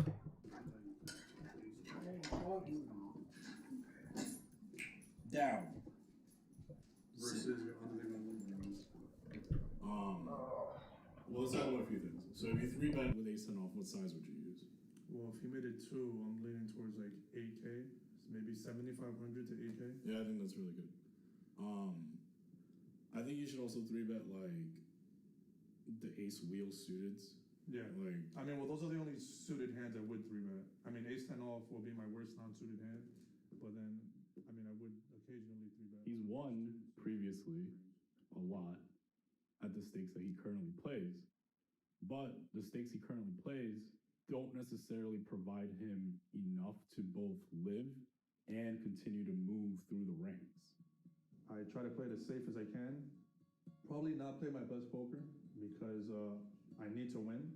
So like I'll sacrifice getting better and expanding on other theories of the game just to book a win. This flat should be heavy. No, but like, I mean it's that's probably just not. whatever, man. He just punted off at his 5 minute spot. Where he I know, shot the full thing. but let's say he's like a regular player. Like this flat should be done. He doesn't feel like the strategy that higher stakes players apply to him. However, the issue that we'll find is that he can't move up because the strategy that he applies doesn't succeed in the bigger games, which he needs to get to be successful. So it's kind of like a conundrum. If you're taking very low risk, your reward is very low. So we need to like find spots to increase risk calculated so that we can gain reward so that we can kind of like move away from where we're at. And that kind of goes in terms And of... my thing is like, it's hard to take that risk when you don't have something to risk. Right, but you have opportunity, and that's more important than money. Yeah, but opportunity is not going to pay my bills.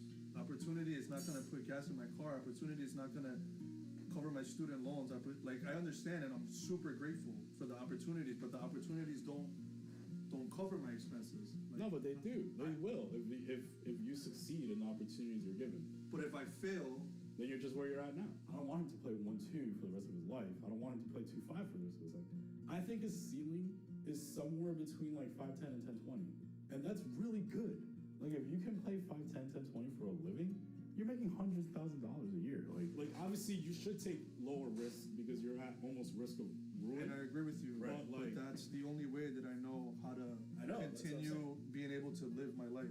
I know, that's Like, what I'm saying. But you don't want to live this life I don't forever. want to live this life, but it's Right. a life that I've like kind of forced myself into.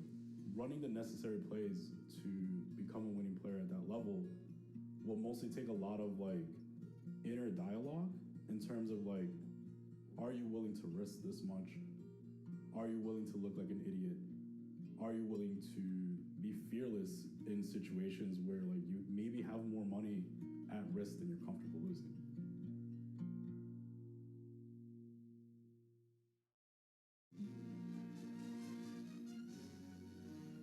Down through the ages, man's quest for easy wealth has often led to gambling. There have always been those who chose to worship at the altar of that fickle goddess chance. Men who lived and sometimes died in the pursuit of excitement and riches gained without labor, risking all upon the turn of a wheel, rising to the peaks of affluence, then sinking to the depths of poverty and despair. Slaves to the varying moods of that heartless lady, luck. In general, humans are uncomfortable with ambiguity and uncomfortable with uncertainty. We like things to be stable. We like things to be black and white. We like to label things. We like to have an answer. A leads to B. Not, well, A could also lead to C, and it can also lead to kind of C and a half-ish. And actually, the alphabet's not really relevant here, which is the way that life is. Life is noisy. Life is uncertain. Life is risky. There's nothing that's ever 100% true.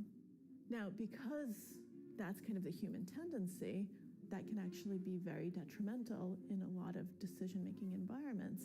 And poker is an environment where you really have to understand risk if you're going to play well. And a lot of people can't get past that hump.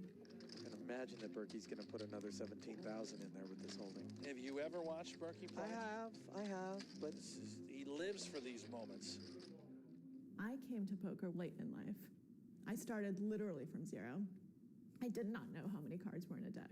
So believe me, I did not know if a flush beat a straight or a straight beat a flush or what a full house was. This was just a totally foreign language. So for me, I was more interested in a lot of the concepts around poker, and I had no idea really that poker was even a tool for this until I started researching for my next book, the role of luck in our lives, and trying to figure out how do I get into this question of how much of our lives do we control? And I came across John von Neumann's Theory of Games, which is the foundational text of game theory. I'm glad that you're asking this question because it's really a very good one. No, we don't have enough people, and we better do something about it. And I hesitate to say that we better do something about it quickly, but rather we better do something about it both quickly and then continuously. So John von Neumann, this absolutely brilliant guy, one of the greatest polymaths of the 20th century, father of the computer, one of the fathers of the hydrogen bomb, inventor of game theory, he was a huge poker player, and he thought, if I solve poker, I'm going to have the key to the most complex decision making.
Sorry about that.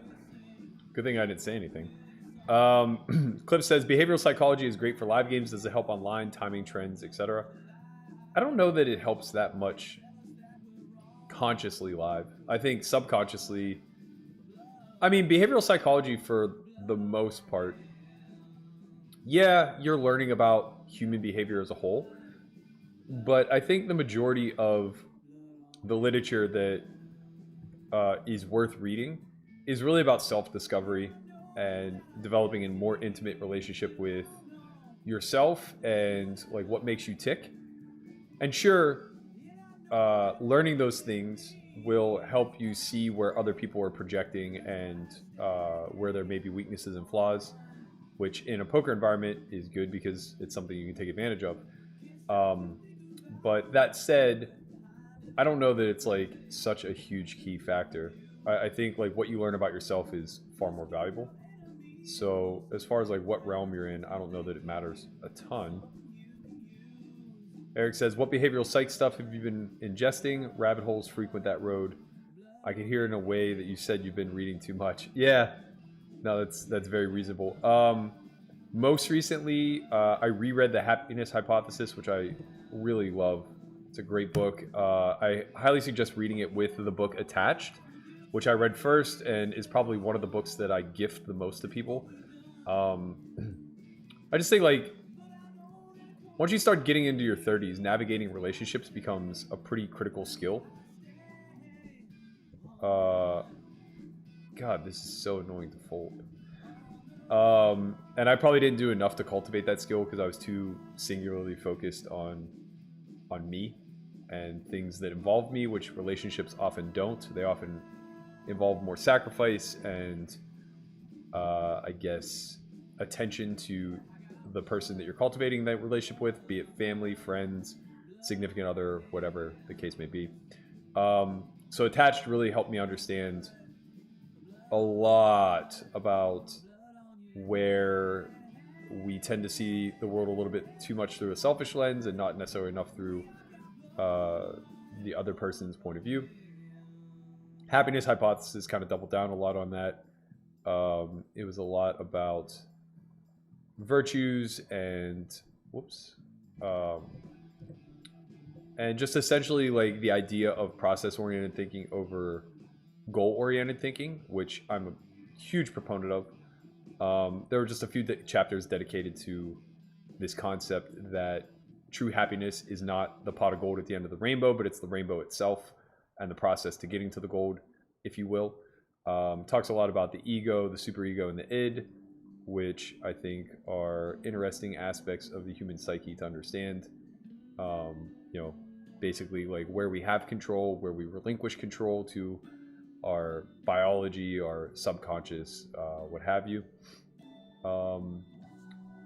I also greatly enjoy The Gift of Fear. It's one of my favorite books. I haven't read it in a while, but I think that that's definitely up there. I've been trying to get through Thinking Fast, Thinking Slow. I just can't. I've probably tried 4 times now, and I can't really get out of like the first 3 chapters. Everybody tells me it's a book I'm going to love, but I just can't really seem to do it for one reason or another. David Epstein has a book that was really enjoyable, maybe slightly less about behavioral psychology and a little bit more about the psychology of performance, I guess. The name of that book kind of escaping me at the moment. What is the name of that book? It's about specializing versus versatility. Range is the name of the book.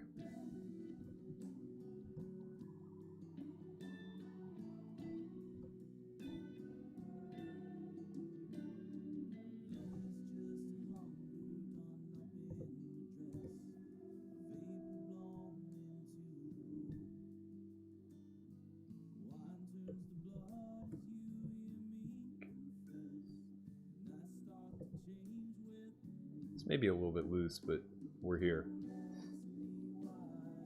We're here and we're playing for it.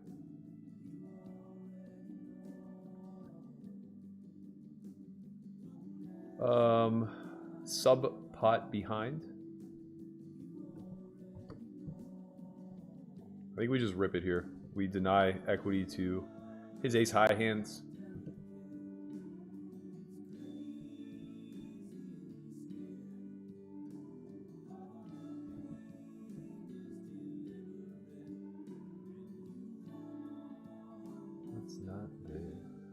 It wants you back.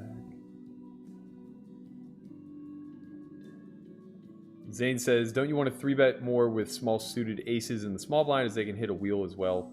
Only ace 4 and ace 5. They're the most powerful. Ace 2 and ace 3 are too weak. You're just happy to kind of see flops. You have to have coverage throughout, so like, yeah, that's why you're splitting. Come on. How does he call with ace jack there? What is happening? I mean, it's a good call. I don't think it's a good call. It's actually probably not a terrible call. You'd rather call with ace queen though, right? Because he blocks jack 10, which is a big deal. Well, we could have just gotten there too. We had 15 outs. 14. Would we have 3 jacks, 3 10s, 3 8s, 4 6s, 13 outs. Okay, we're all in here. They're just gonna make us work for it. Yeah, so we had 13 outs there. I don't really think that's a good call. I could be very wrong though. I think ace queen and ace king are probably fine calls. Ace jack probably is the line of demarcation to start folding. You just want me to have jack 10. It's very important. Oh man, king 10. All the outs. Let's go. Fuck. Okay, we went from a double stack to our third bullet in a matter of hands. Godspeed. And we rebuy again. This is why the early levels of MTTs are just so utterly useless. We got up to 80k early. You just get into a bunch of spots where you play really high SPRs and there aren't a lot of chips to win, but there are a lot of chips to lose. And next thing you know, you stack off. I think we played the 10-8 correctly. Ace-Jack could just be a very good call there. I'm not positive.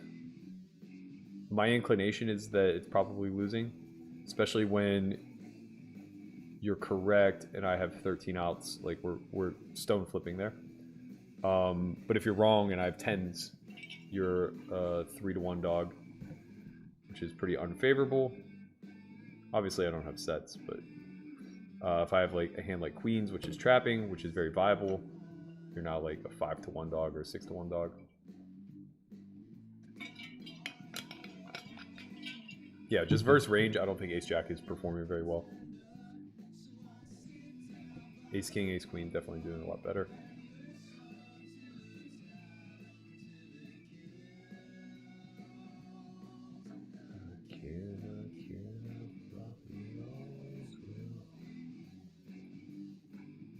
Cliff says, influenced by Caldwin, several Tells books, etc. Nothing recent. Not sure what those are in reference to. Monkey in the middle here, we're just almost always going to be checking, especially a board like this.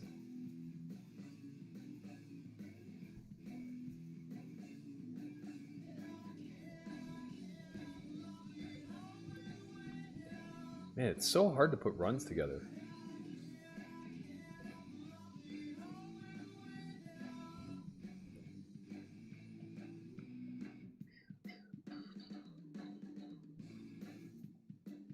We could have maybe stabbed on the turn. If we had a spade, I think I would have been very, very inclined to. But without a spade, it's a little tough. This is brutal to fold to one bet, or one blind. But I just don't think we're ever winning. And we still have a player yet to act.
So we are on our final bullet. Registration is closed for all intent and purposes for us.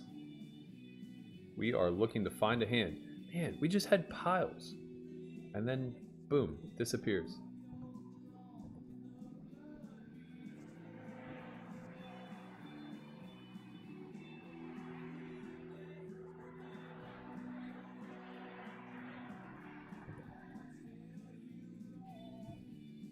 Nick Foley says, or sorry, N Foley says, do you think the top tier has increased in the amount of people these days? Or do you still think a couple players are better than the rest? Probably still just a couple players are better than the rest, but the gap between the best in the game and the next tier is very narrow. Whereas in the past, it was a canyon.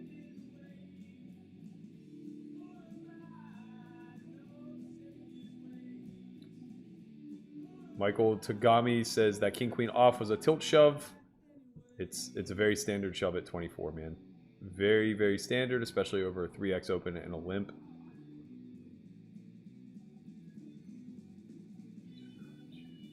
Yeah, I've heard about Eckhart's Tolle book, The Power of Now. I'm not so sure I would like it, to be honest. The little bit that I know about it, it sounds a little bit self-helpy, a little bit markety, you know, like a little rah-rah bullshitty. I'm not sure though. I obviously don't know anything about it. I just know what people have told me. You singing.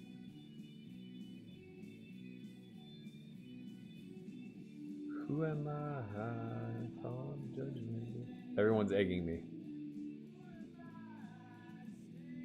They must be watching. They don't like that I'm saying the ace jack isn't good. I could be wrong. It could be a good call. I'd be curious to run it, to be honest.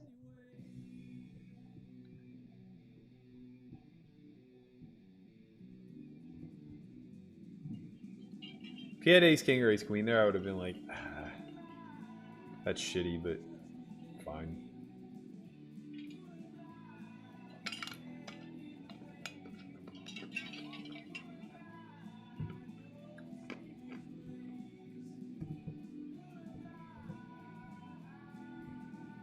Even if it was a two-tone board, I think it's probably a better call because I just have so many flush draws. But it's really hard for me to have a hand like 10-8 or 8 Jack-10 there. I'm only going to have the suited varieties, and I may not even have 10-8 in full. And he blocks me from having Jack-10. So it's like if I just show him, you know, 2 10s there, which is very viable, or even just like ace-9, he's just stone dead. Which ace-9's obviously not going to play trap. It needs to protect itself. We have less than 1 SPR behind.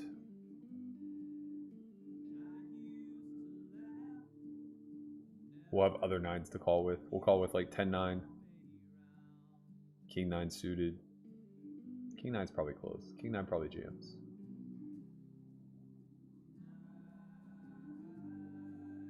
Can't feel you now.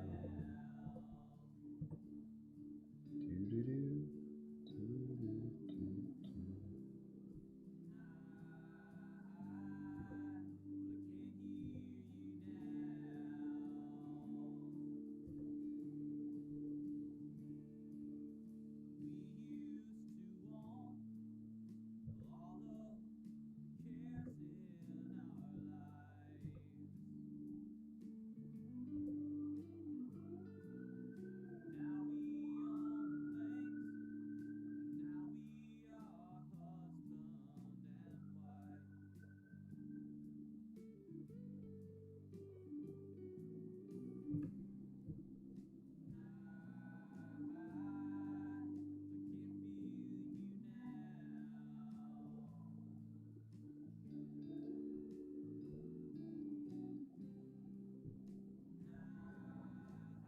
Oh, man.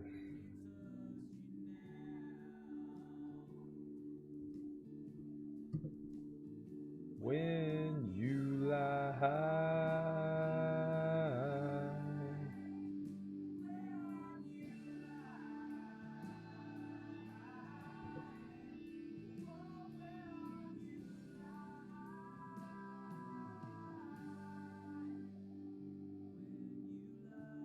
I have a sneaky suspicion that on 973...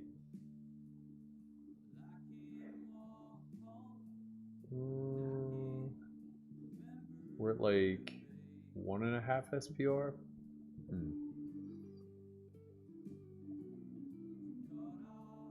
I have a sneaky suspicion that we do a lot of checking and some 40%ing there. I'll have Landon run it though.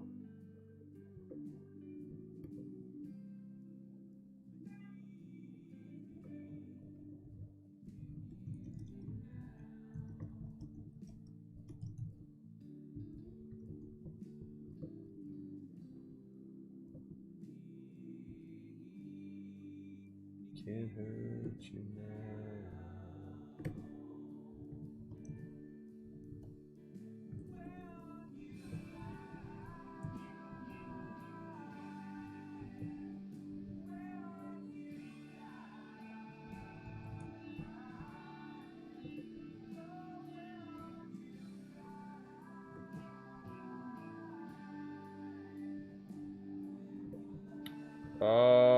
This is close.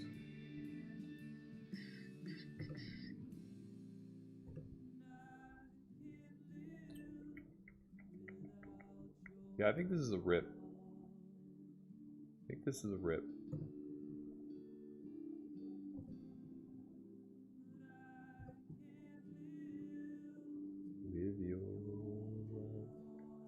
I was a little unsure because he's played so passively, like he's done a lot of limping, so he may like do a little bit more trap calling or maybe light calling. I don't know. I just know at equilibrium this is a shove, so I'm just going to play it as such and live with the results. Good result.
All the things that you hate about me now.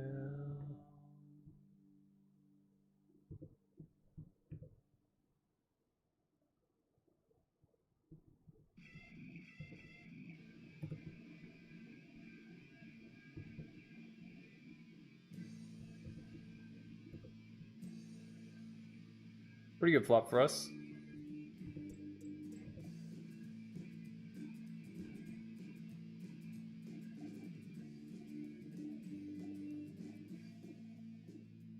That makes sense. This board should get checked a really high frequency. We get to c-bet small.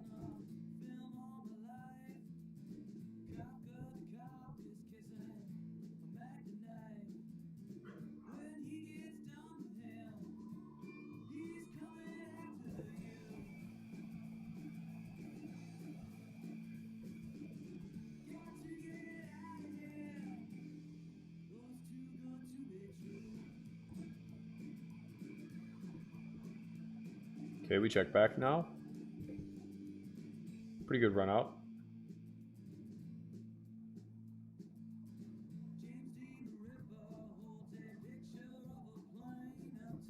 And we hope to be good here. I think he has eights a lot. I also think he has a lot of ace high. Oh, wow. I mean, that hand makes perfect sense. I don't know why I'm surprised to see it. It's fine. I think I expect most people to just c-bet there, but you should be checking that board at a really high frequency.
SOL says, I binge watched season 5 of Poker Out Loud, and holy shit, games with people like Lynn in it that you get invited to clean house. Jesus, man, you're more of a genius than I thought.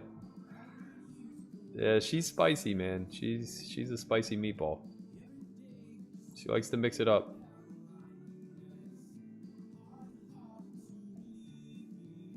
Michael says, maybe with 17 or 18 big blinds, that king-queen shove is standard. But even then...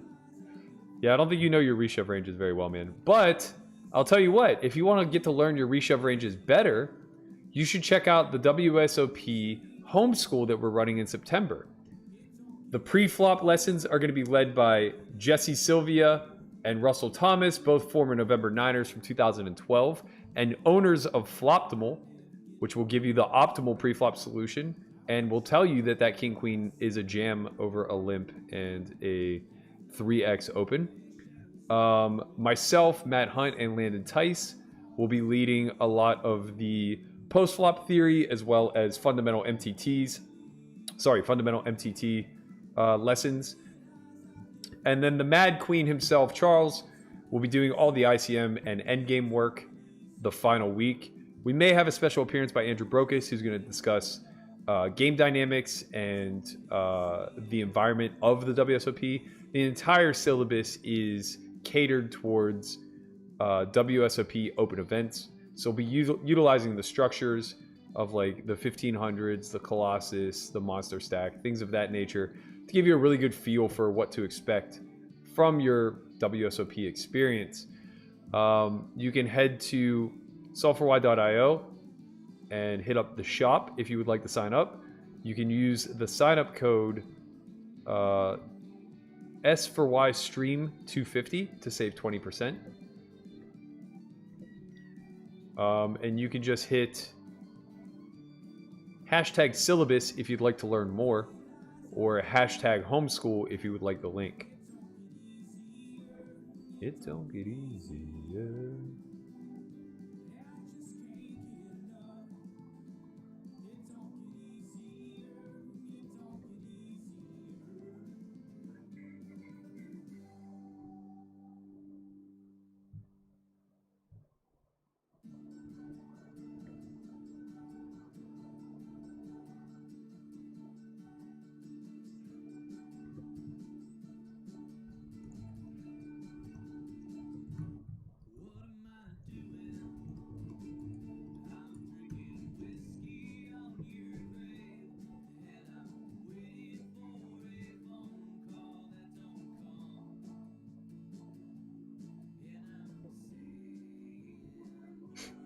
I text Land in the hand and I go, I'm pretty curious about his call off. He had ace jack. And he goes, LOL, not that hand.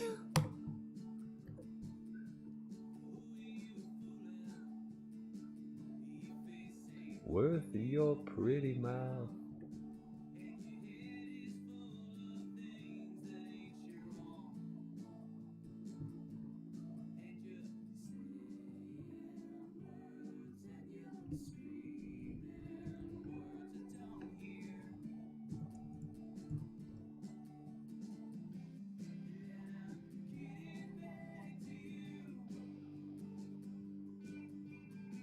I think we have to surrender this one.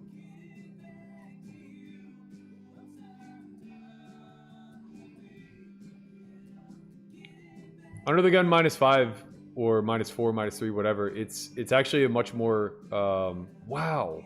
What is going on? He had a 10. It's actually a much more efficient way of speaking about position because you don't have to say how many handed the game is. So if you're under the gun -7, then you are always in the, or you're always on the button, right? Under the gun -9 is big blind, I think. Yeah. Yeah, so like if you're playing 4-handed and you say under the gun -6, I just always know you're the cutoff, and it doesn't matter if it's a 9-handed game or a 6-handed game. I guess it matters for card removal's sake, but that context really doesn't really matter all that much. So under the gun -5 is just hijack. It's always hijack. No matter how many handed the table is, under the gun -5 is always hijack. I think. I don't think I do minus. I think everybody I know does plus. So it's like under the gun +5, +6, +7, whatever. Because if you do minus, then you go the other way, right? So under the gun -1 would be big blind, I think. We just have a fold here.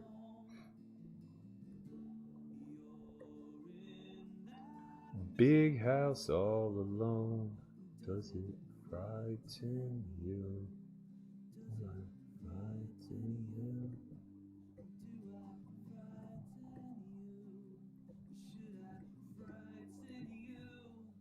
Just fold.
Once I'm done with me. Thoughts on Garrett's game? I have a ton of respect for the way Garrett plays. I think that we think about the game very similarly. We may execute a little bit differently, though.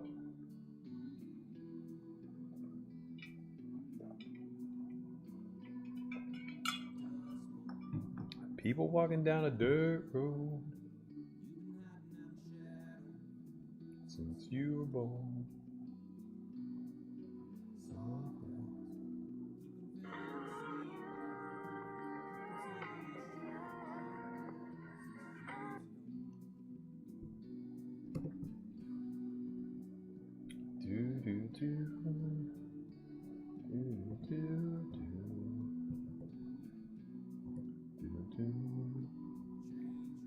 Oh man.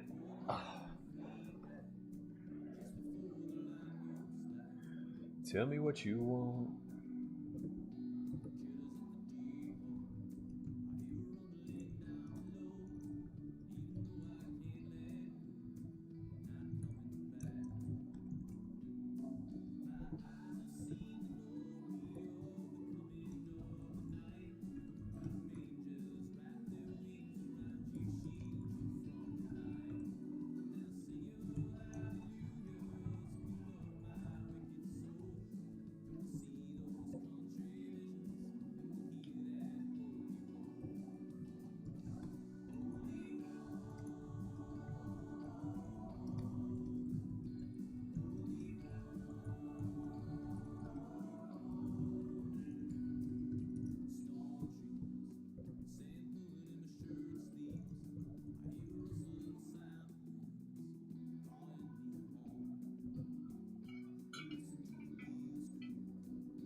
big nothing burger for us.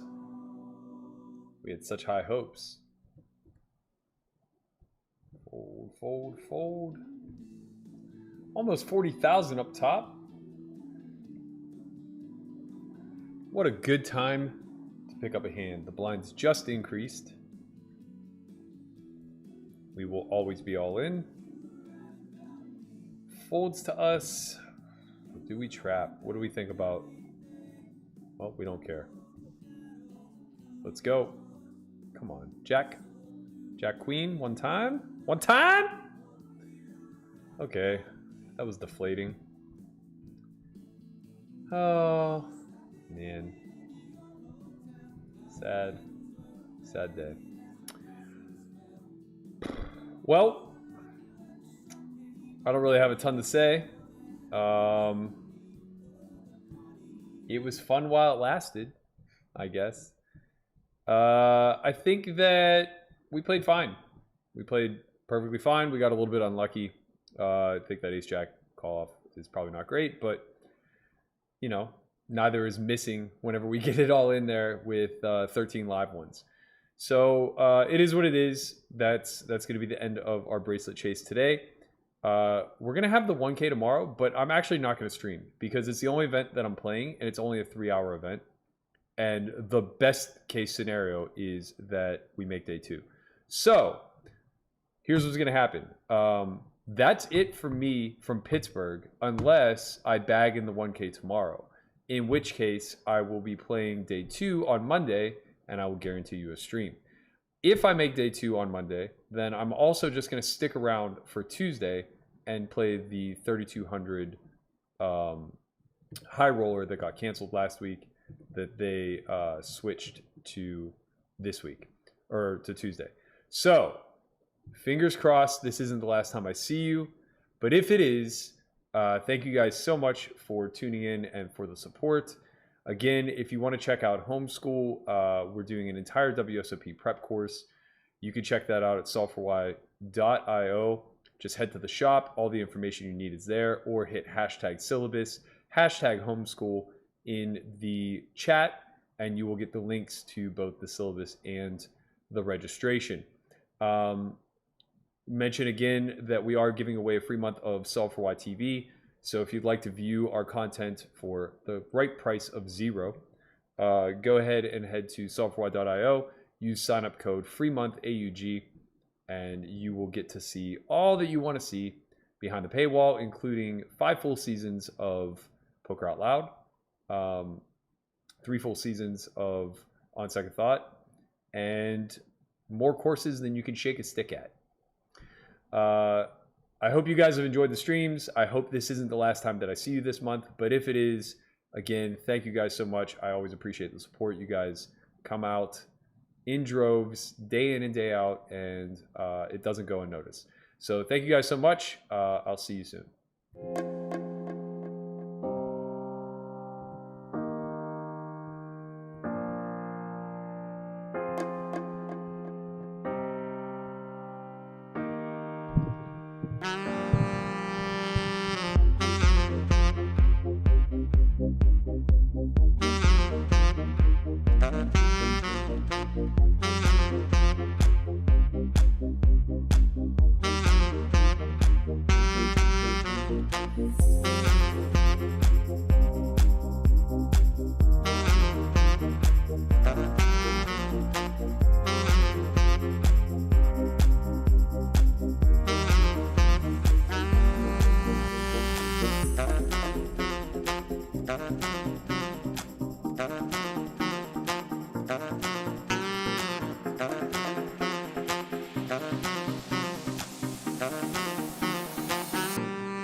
One